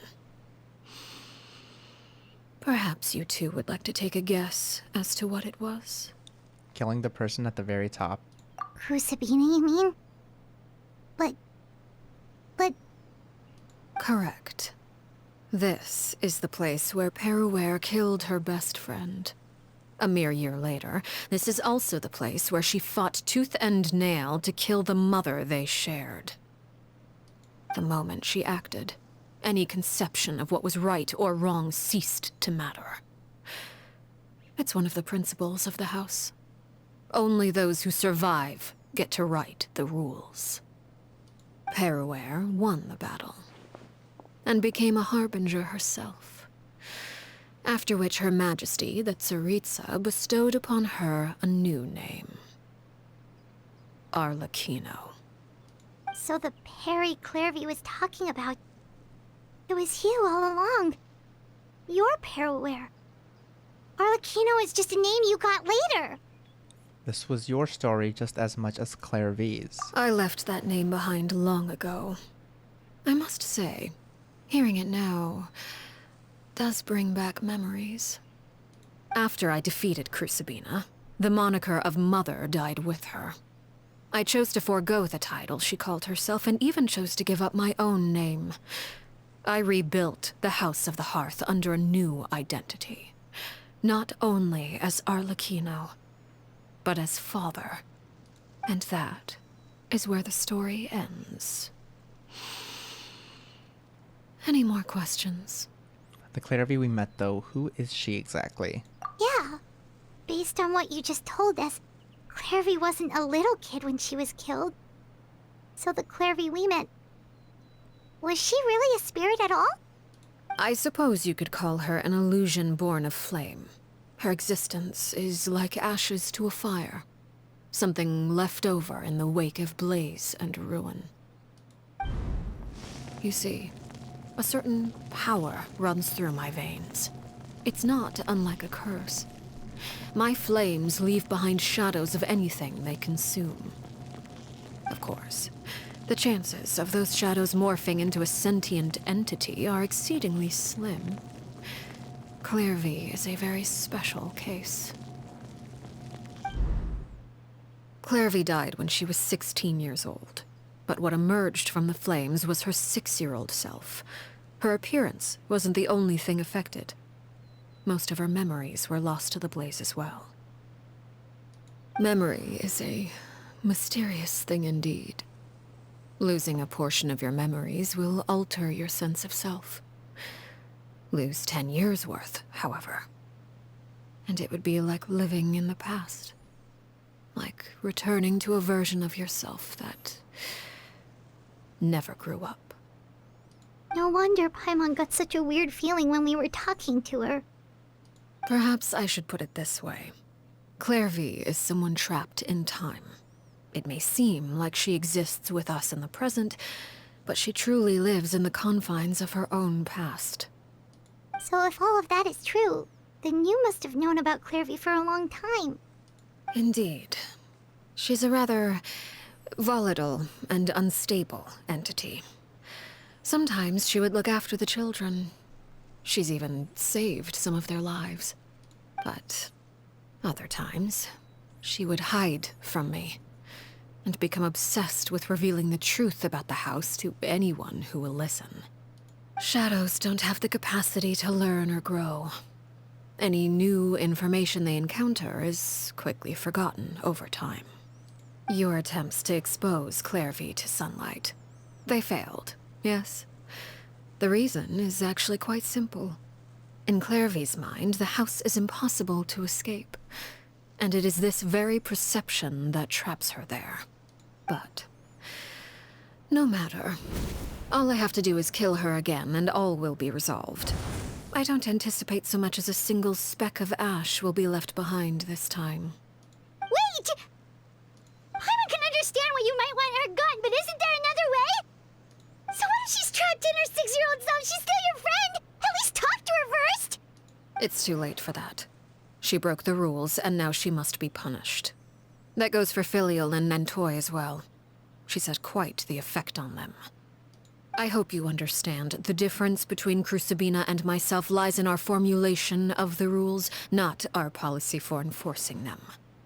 Upholding the rules without question is a trait we both share, because that is how a household should be run. We sure about that? I don't know. Is this really what you want to do? Whatever could you mean?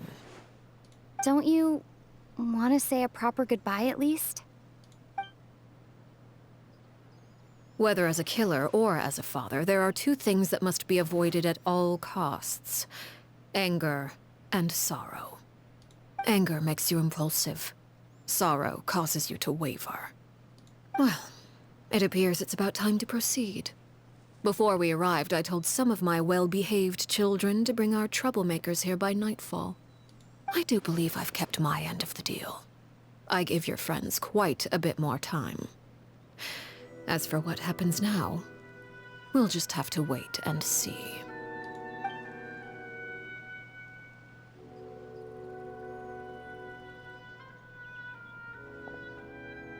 Here they are, Father. Oh shit. Ah, you gonna execute him?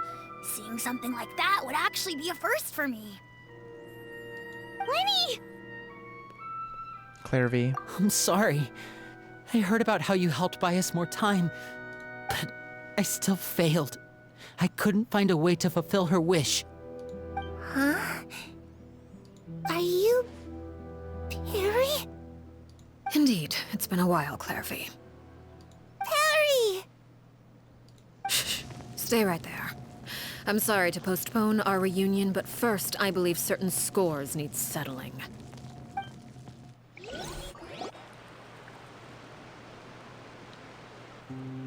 Father, let me explain. Out of my way. Father! You chose to conceal a threat to the house. And for that, you must be punished. Overall, however, I suppose your wrongdoing is hardly the most egregious of the bunch, so I'll deal with your punishments later. As for right now, the more pressing concerns are the traitors among us. By traitors? Do you mean us? Father, let me explain. We didn't mean to... Fultz, why don't you share what you heard? Yes, Father. Secret midnight meeting number 3. Participants, Filial, Nantoy, Sato, Toddy. Nantoy clearly said, if only Father wasn't the one who took us in. Sato added, I'm sick of this life. I just want to live as a normal person. Filial was the worst of them all. She called us crazies and said a bunch of mean things about Father. I did not! You're lying! Fultz is trying to frame us. It's not like I'm the only one who heard those things. After that, you and Toddy and a bunch of other people started talking about Clervie. You were using all those things Clervie brought up as an excuse to question Father. We're birds locked in a cage. The only way out is to destroy it. That's what you said, wasn't it? You little... You just want me gone, don't you? What did I ever do to you, huh? And you, Cheplo, have you forgotten who stood by your sickbed, watched over you, and changed your dressings? Come on, let's hear it then. What's your reason for all this? You're wrong, Filial. We don't want you to die. You're our family. Liar. You wouldn't be doing this if that were the case. So why? Why have you backed us into a corner? We all live in the House of the Hearth. You know the type of work we do, Filial. A single betrayal can cost dozens of us our lives. It's not like it's never happened before. That kind of thing is hard to forget. That's why the House of the Hearth cannot tolerate any form of betrayal. Ever since we came to Poisson, you've had 7 secret meetings. A lot of the things you talked about really crossed the line. You've been spying on us for half a month? Wait a second. Now that I think about it, the move to Poisson was just a way to make it easier to spy on us, wasn't it? Because we were all in one place. You've had this planned all along. Filial, Nantoy, I'm sorry. I owe you both my life. I owe Clervie too. If it weren't for all your help after I got poisoned, I wouldn't be standing here today. If this were any other situation, I would do anything to repay that kindness, even if it cost me my life. But rules are rules. I'm sorry. My hands are tied. Why? Why? That's enough, Filial. We made a mistake, and we should own up to it. We broke the rules, plain and simple. And now we have to face the consequences. I'm sorry, Cheplo. Fultz. I'm sorry, Father. We... accept our punishment. Cheplo, according to the rules of the House of the Hearth, how should these traitors be punished? All those who betray the house pay with their lives. And so it shall be.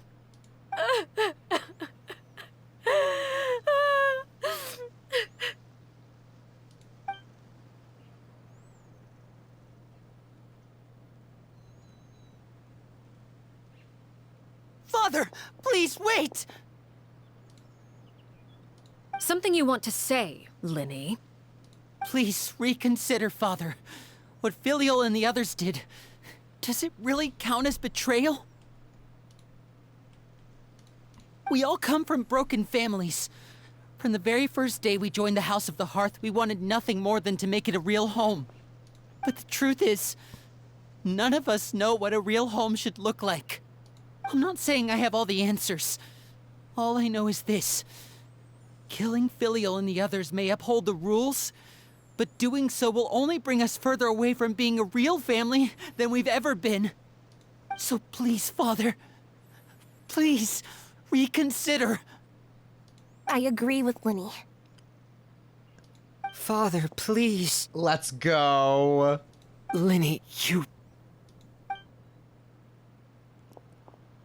I also agree with Lyney. Okay. You switched up fast. An order once given cannot be rescinded. However, given the extent of your determination, I suppose we shall have to go about this a different way. Draw your weapons and face me. Our weapons? Father, are you referring to a duel? Precisely. The rules of the house will not be altered. Traitors must be punished. However, resolving disputes with a duel is also one of our rules, one that also applies to me. Demonstrate a sufficient showing of strength, and I shall offer a concession. Wait. Beat Father in a duel? Impossible. Father is way too strong, even for Lyney.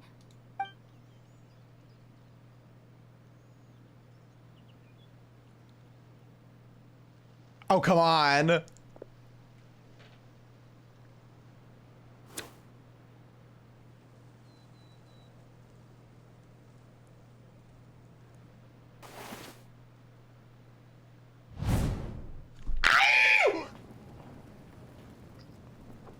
Did you hear that, Traveler? Lyney and the others have to duel the Nave. What should we do? Can they really win something like that? If they lose, those people from the house are really gonna be executed. Hey, are you listening? Is executing them really what she wants? No. Don't you want to say a proper goodbye at least? Anger makes you impulsive. Sorrow causes you to waver. Back then, she never actually answered my question. But that makes the answer pretty obvious, doesn't it? Oh. Looking at that expression on her face, she seems really serious about this. Guess that means there's no chance she's throwing the duel on purpose, huh? There's no way the Nave will lose on purpose, although... When guests are around, families are often on their best behavior. And any disputes are less likely to escalate. When the time comes, make the choice that you deem most appropriate in the situation, and lend your help to the House of the Hearth. What's wrong, Traveler? Hey, where are you going? We're gonna help them fight. Traveler? Mm-hmm. Dull blade and everything. I'd like to see for myself what the fourth of the Fatui Harbingers can do. You're asking to join the duel against the Nave? If that's okay. I'll allow it. We do have a ready-made dueling ring at our disposal, after all. All I would advise is this. Keep a firm grasp on your weapon, and give it your all. Any less, and you may just lose your life. Let's do it. Let's do it. Is there a cutscene or do we just jump straight into it? We just jump straight into it. Okay, you're gonna taste the wrath of Guillotine Team. Get ready. Gather. Shower me with time to shine. Come on now. Make way for the end. Voila. Now that's more like it. With the Where is she? fall of darkness, destruction shall rise. Have a taste of purgatory. I literally can't see anything going on. Where is she? Hang in there. Is it my turn? Oh, what the fuck is this? Oh, Jesus, what is that? Running is a little loose. I kind of want to get a little, a good look at her. Oh, shit. She, like, jumps around. Okay, okay. Get in gear. Dude, her animations are sick. Get in gear. Okay. Oh, they're like Running is of little use. they're doing like coordinated attacks. That was Freminet. Not bad. Do any of the other ones do anything? To be a worthy opponent after. Solidify. Let me heal. Stray clouds converge. Spare Anybody else? Her father's movements. Running is of little use. Okay, Lyney. Skyward, scatter. I want to see Lynette. I want to see Lynette. Oh, damn it.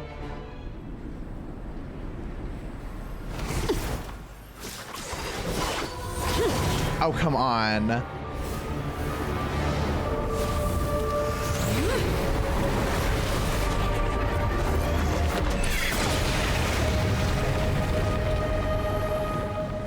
I don't know how anybody survived that. Cinder of Two Worlds. The webs.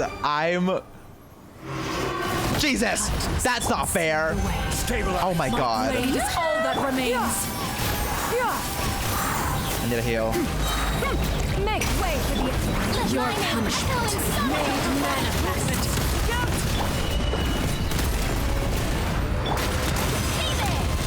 Sometime is only the beginning. Coming at you.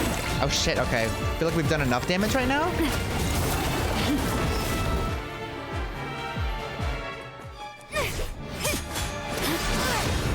Jesus!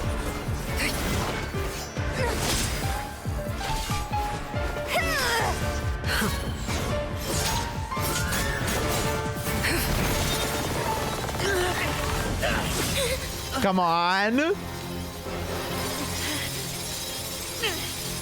You should know better than to crowd in one place.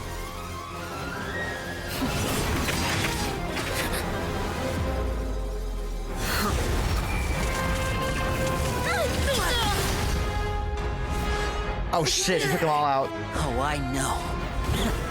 Oh, substitution jutsu? I'm sorry, Father!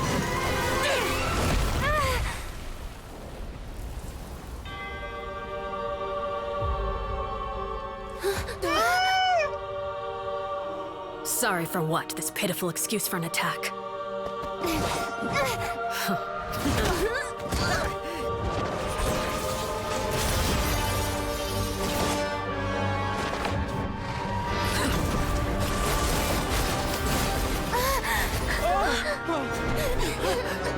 Oh shit. This outfit is...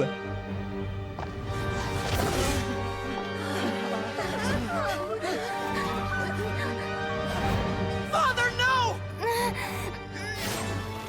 Come on.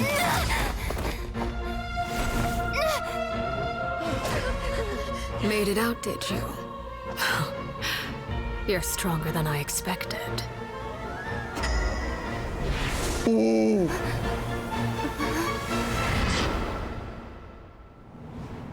What? A crimson moon. I can't move. A genjutsu? Oh!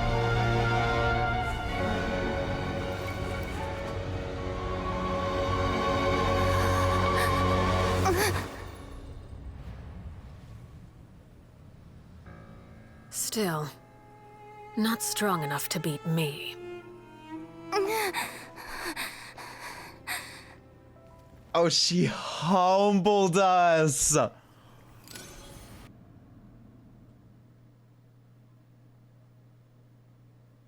Oh my god.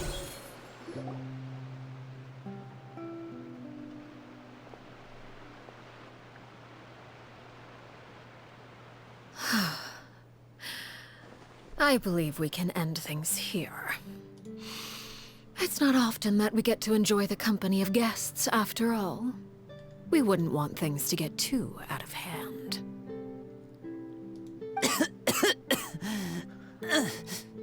Poor guy. Dude, that was first of all, definitely one of the longest cutscenes we have ever gotten. That went on for such a long time. Also, it was just so cool. Brother, are you all right? Lyney. Given that I am the victor of this duel, as agreed, the punishment stands. No! Girl, you're fine. I never thought things would end like this. However, everyone involved in the duel demonstrated a remarkable level of strength and determination. In light of this, I'm prepared to change the method of execution. Are you, though? What was your original method of execution, girl? We saw that guy was still alive. Elwar, the bottled flames I gave you for safekeeping. Do you still have them? Yes? I wasn't sure what they were for, but I've kept them super safe. I didn't lose a single one. Wonderful. Then, in just a moment, I'll have you administer them. Bottled flames? Indeed. They're the product of a secret experiment. Under certain special circumstances, flames can be extracted from my person and preserved. Oh. Once ingested, searing pain will spread across every inch of your body. No harm will come to you physically, but your memories will be burned away. Perfect, perfect, perfect. No wonder. I was like, literally, I was like, she's gonna have one of those fucking like Men in Black pens that just wipes away their memories and then they are free to go. No problems at all. I was right. And I was right. If you can withstand the pain. When you awake, you'll have forgotten everything you know about the House of the Hearth and will be expelled from the organization. If you can withstand the pain. Yikes. In other words, administering this concoction will kill the version of you that grew up in the house and give you a new identity. So that means the young man that I thought looked familiar, the one selling newspapers outside the Palais Marmonia, he must have been the same horror. I don't know how to say his name, I'm so sorry. We saw on the list of executions. He wasn't killed at all. Memory is a mysterious thing indeed. Losing a portion of your memories will alter your sense of self.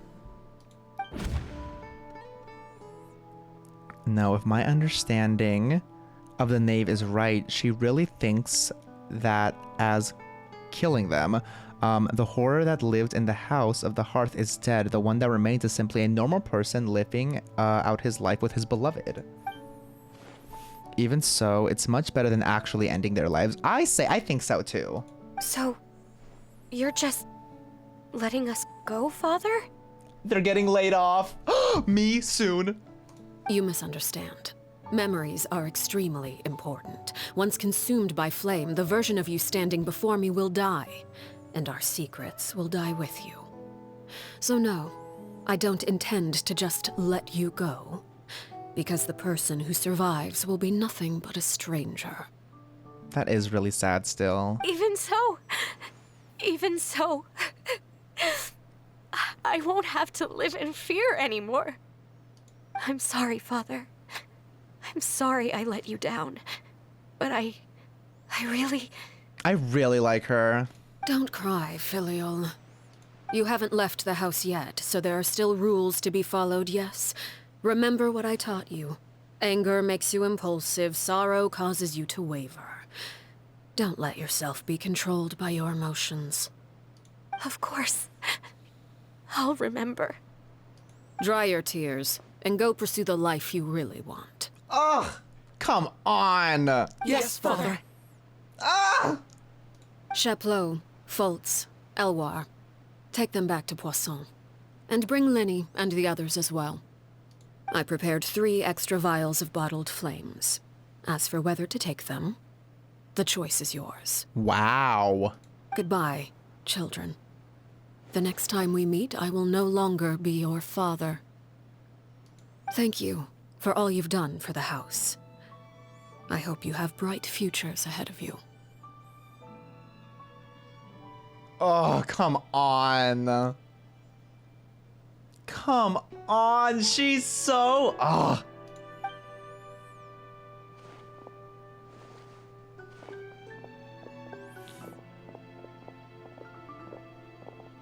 Father. Let's go.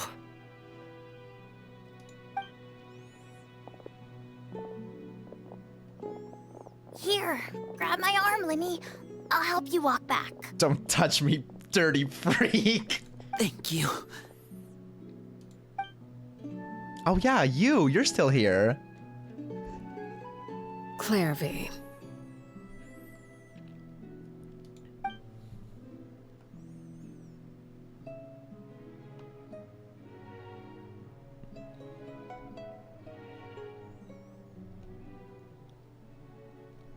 Waited until nighttime. Can Cute. we talk now? I've been waiting for a super long time. You really are Perry, aren't you? I haven't seen you in so long. How come you're all grown up? Wait, did I somehow travel to the future on accident? Or am I dreaming? What a long dream. Neither. You died, Clervie. That's what happened. You could have at least sugarcoated it a little. Look, she's done speechless. If this really is Clervie's younger self, then I would say she's probably had enough lies. Oh. Okay then. Just accepted it. Huh? That's it? You accepted it just like that? Yep. If that's what Perry says happened, then I believe her. Perry wouldn't lie to me. Plus, I don't really need to know why I'm like this. I'm more curious about what happens in the future. If you're a harbinger now, Perry, that means Mother is gone, isn't she? Can you tell me about it? I want to know what happened to her. And to me. You never stopped trying to defy fate. At first, no one believed you. You could only vent your frustrations to the moon. In fact, you often sought comfort in the night sky. You wanted to see the aurora, so one night we promised each other we would go to Snezhnaya to see it together. Later on, you tried to run away, but you were brought back each time. Mother spared your life, but it wasn't out of kindness. Instead, she decided to make an example of you by slowly torturing you over time. That way, the other children would know what happens to traitors. Still, you never gave up. Mother hoped that through ruthless duel after ruthless duel, she would be able to crown an ultimate victor among the children she raised. But you called on everyone to unite, to fight to a draw in order to reduce casualties. Your efforts may have only delayed the inevitable, but still. You gave them hope. You tried everything you could think of, but every attempt ended in failure. Still, you never turned your sword on Crucibina, and you never turned it on me. On that gloomy day, you told me, "For the last 16 years of my life, I've done everything I can to fight for freedom. But now, I realize that the only freedom I truly possess is the freedom to choose to die." I never imagined I would say something like that. I must have been feeling really worn down.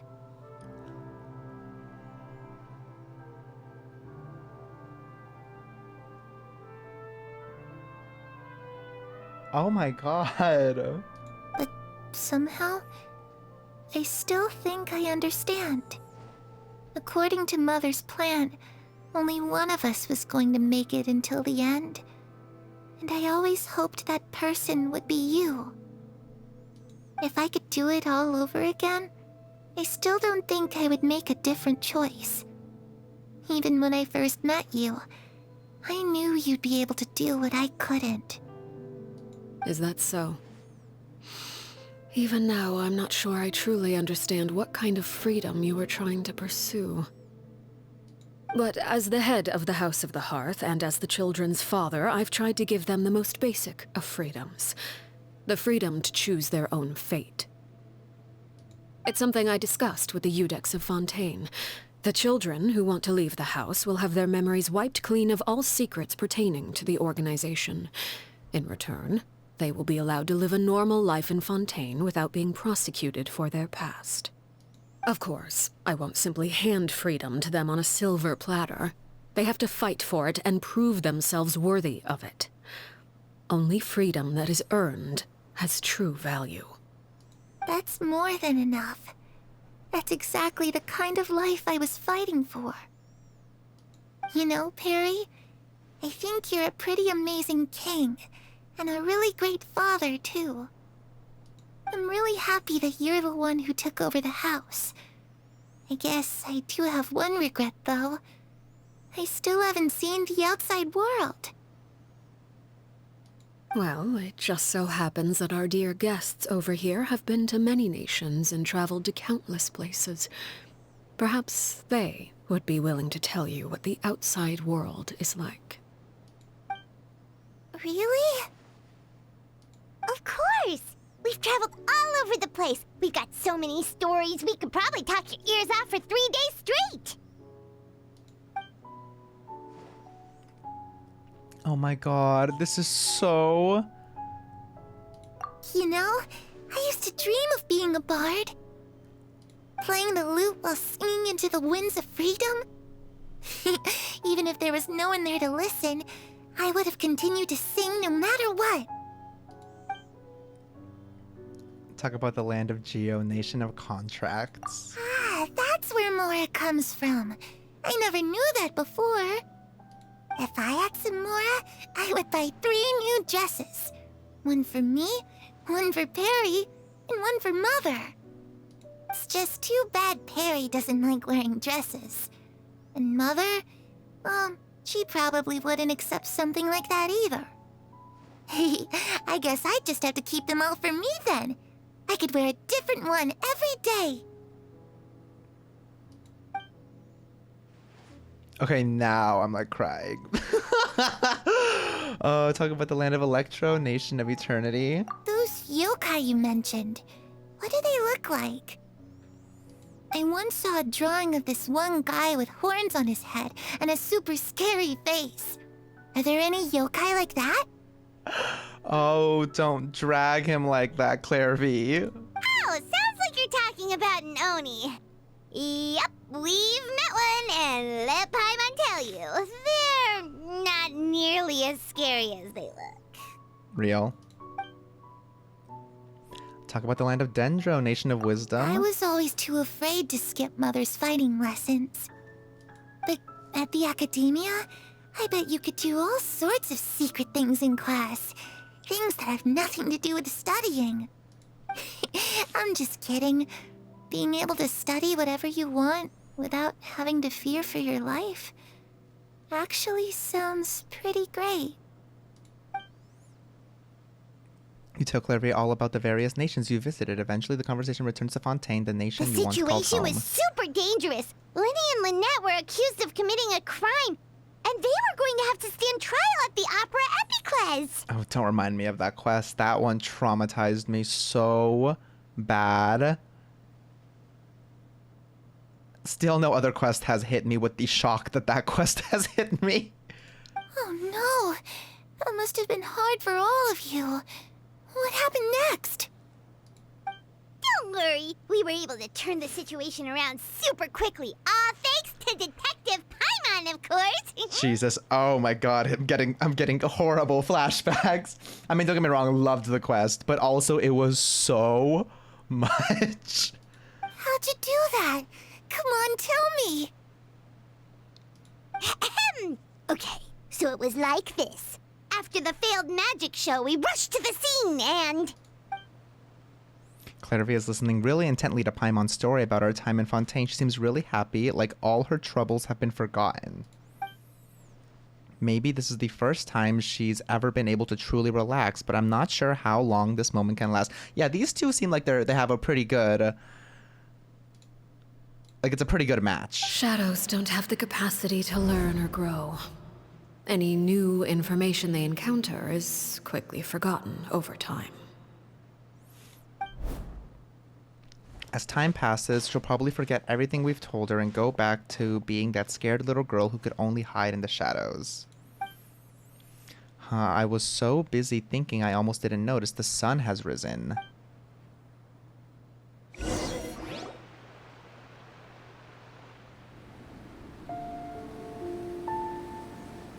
Clervie, you've worked tirelessly from the shadows to overthrow the House of the Hearth.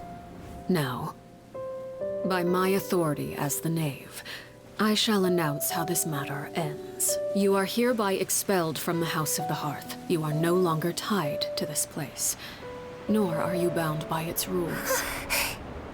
You're saying that I can finally leave? I get to experience the outside world as well? Oh, I almost forgot. There's no getting older for me. Still, seeing who you grew up to be makes me really happy, Parallel. Take care of yourself. Goodbye. May we meet again someday.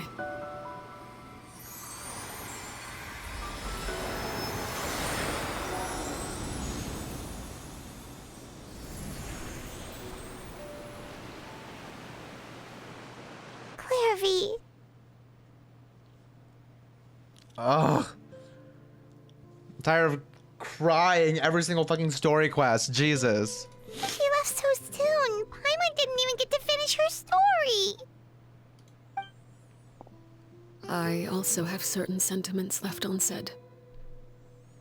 I wanted to tell her that the aurora I saw in Snezhnaya was just as beautiful as the ones in the pictures. Why didn't you say it then? But a shadow's memories reset at dawn. Had we delayed any longer, we wouldn't have had the time to say goodbye. Whatever regrets may linger, let them be lost to the coming of a new day. Oh, he's back. Father? And still going through it. It's Lyney! Hey, Lyney!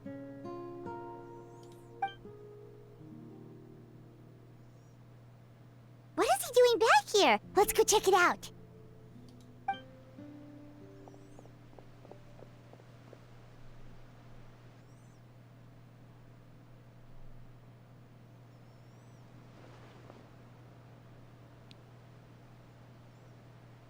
Father, the bottled flames have been administered. Filial and the others have left the house. And you? What have you decided? Thank you for giving us that choice, Father. But we never wanted to leave the house. It's the only home we've ever known. Lynette and Freminet feel the same way. They're recuperating back at the Hotel Bouffe d'été. But I decided to come back and tell you where we stood. I'm sure you're well aware of the expectations I have for you.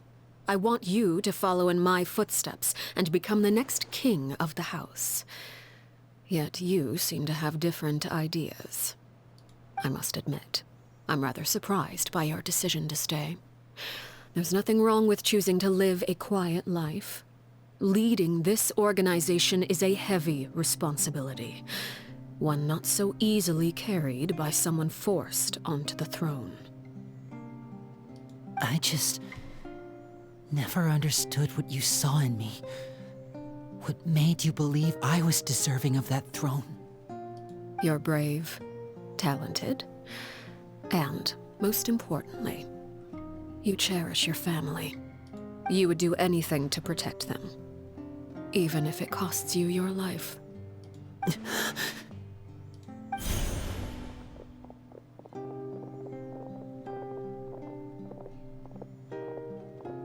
Speaking up back there was so brave of you, Lyney.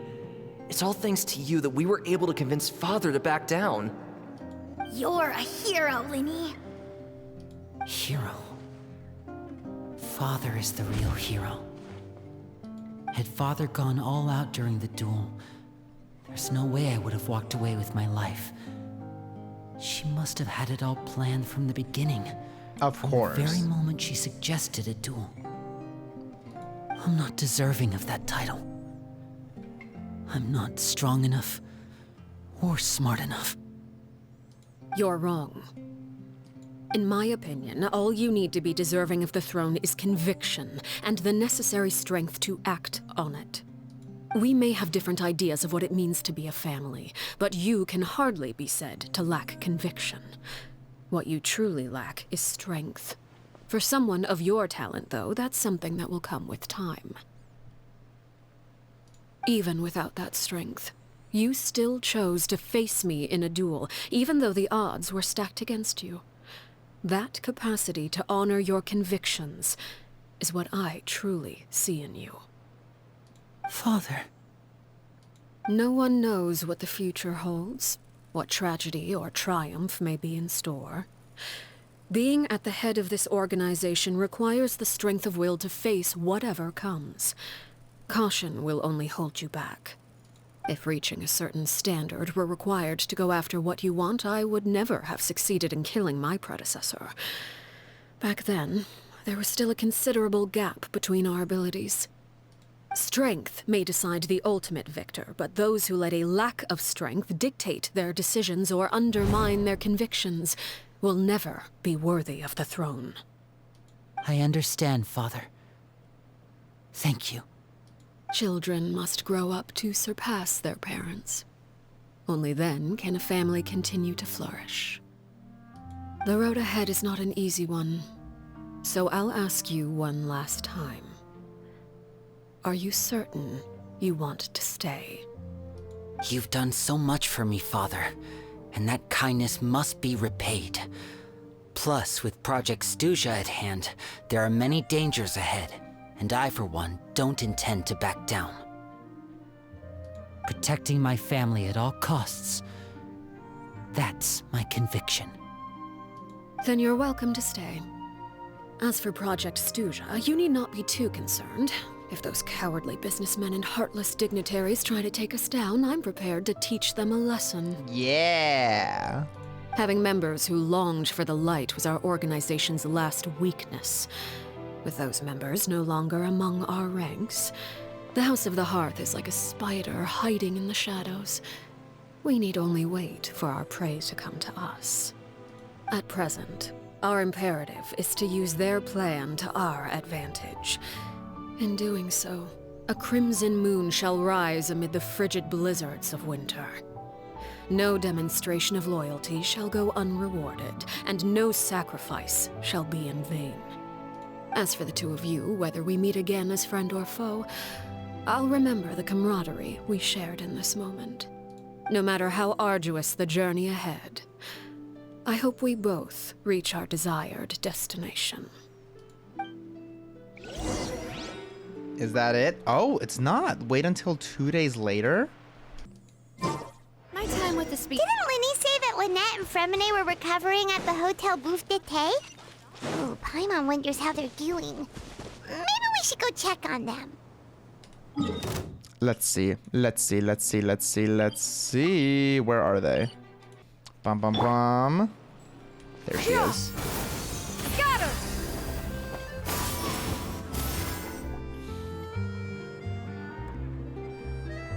Lynette? Freminet?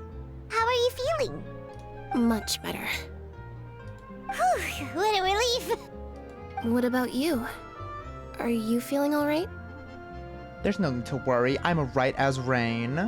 I knew you'd come out unscathed. Us, on the other hand, well, we've been bedridden for 2 days. I couldn't even turn over. Oh, and I wanted to ask, is Clervie gone? Yes. Yes, she is. Lyney and the other members have left Poisson and returned to the House of the Hearth. according to him, there haven't been any more sightings of a spirit roaming the house. We bid her farewell under a blanket of sunlight. Sunlight? Sunlight. Her wish had been fulfilled. I see. I'm glad. Father came to check up on us 2 days ago and told us about what happened with Crusabina and Clervie. Actually, I've met Crusabina before. You have?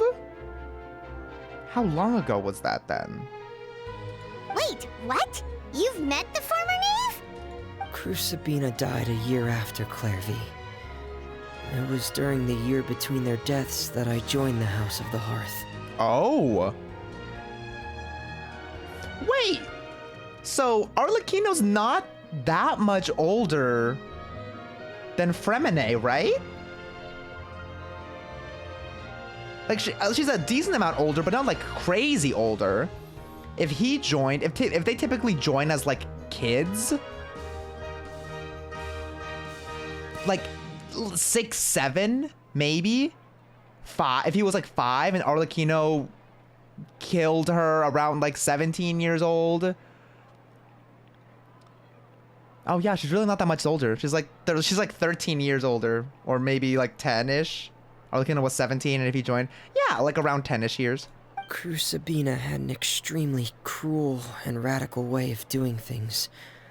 While she was alive, the atmosphere in the house was suffocating. I bet. When I joined, though, the experiment she valued so much had already come to an end, and all the people involved, dead and injured alike, were gone. Crusabina never talked about the past with us newcomers. A couple of months after I joined, Father killed Crusabina and burned all her files. With that, the names of all the people subjected to her experiments, Clervie included, were lost to the flames, along with the painful memories they represented. Father took in Lyney and me a couple months after that, but she never mentioned anything about Crusabina or Clervie. It really seems like something she was planning to keep to herself. The last time you talked to her, did she mention why she kept it a secret for so long? She said she didn't want us to be affected by the darkness of the past. She was worried we'd develop a false sense of gratitude towards her if we knew about it. The foundation of a family should be free of any corrupting influence. Whatever happened in the past, it has nothing to do with who we are now. And that's what Father told us in the end. But I still thanked her for everything. It was only after hearing about what Crusabina did that I finally realized how insignificant our lives could have been. The members of the house meant nothing to her. To say that she valued them in any way, even just as a tool, would probably be giving her too much credit. If Father hadn't taken over the House of the Hearth, I probably would have already...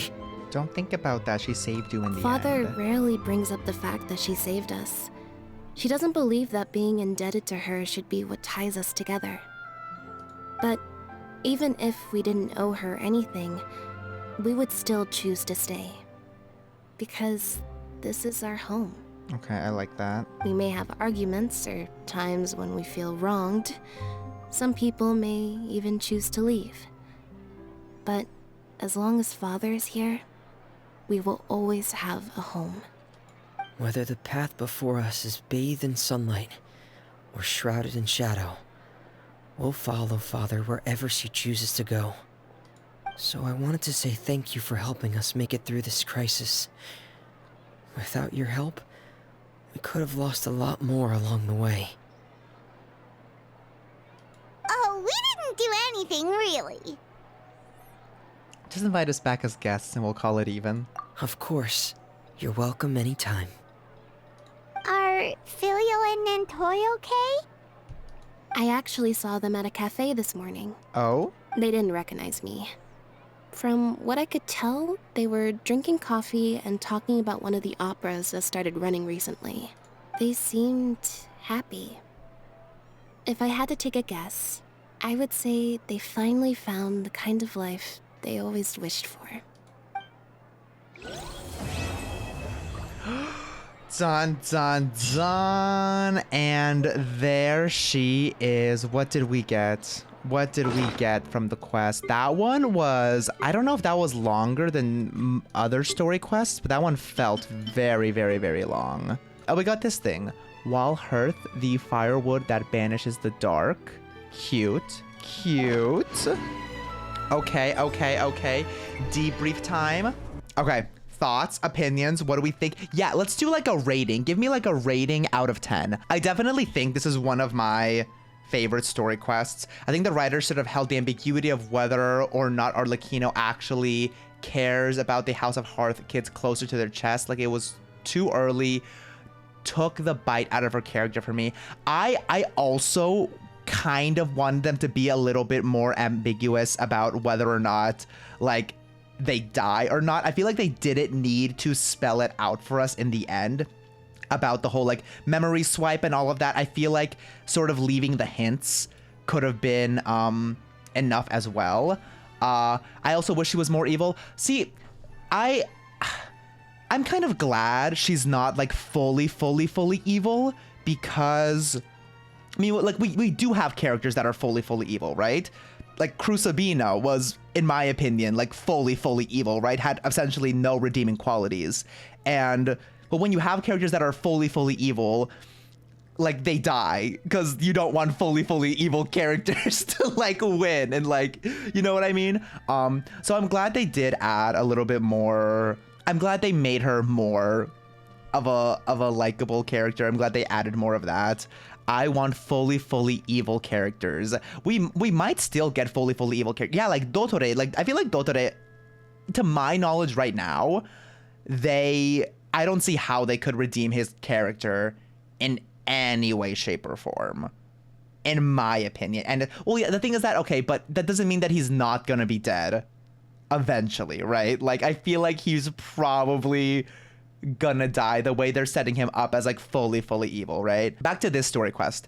I really liked this quest. I really liked this quest. Although I do wish they did some things different, sort of like what I mentioned earlier. Overall, I don't know if there was a story quest that had like fully captured my attention the way that this one did. I feel like I mentioned, sometimes I feel like story quests, they have dips at certain points where I am less invested, or I'm sort of just like, yeah, essentially just less invested, or it takes a while for the quest to pick up. I was so like into it from the very beginning. Like, I just wanted to know more and more, and I wanted to know how it happened, and I wanted to know how the story unfolded. I was super invested. It was the cutscenes were also so good. The cutscenes were also so good, dude. I would have enjoyed more locations would have been nice too. That's totally fair. It didn't have, I still think other quests had more of an emotional impact on me. I definitely didn't cry as hard in this quest as I did as like in Xianyun's quest. But I did still tear up a little bit. I had to give this one a rating. I'd give this one like a solid 8 to 8.5. I really enjoyed it. Can we get a quick bye, YouTube? Bye, YouTube. Yeah. Anyways.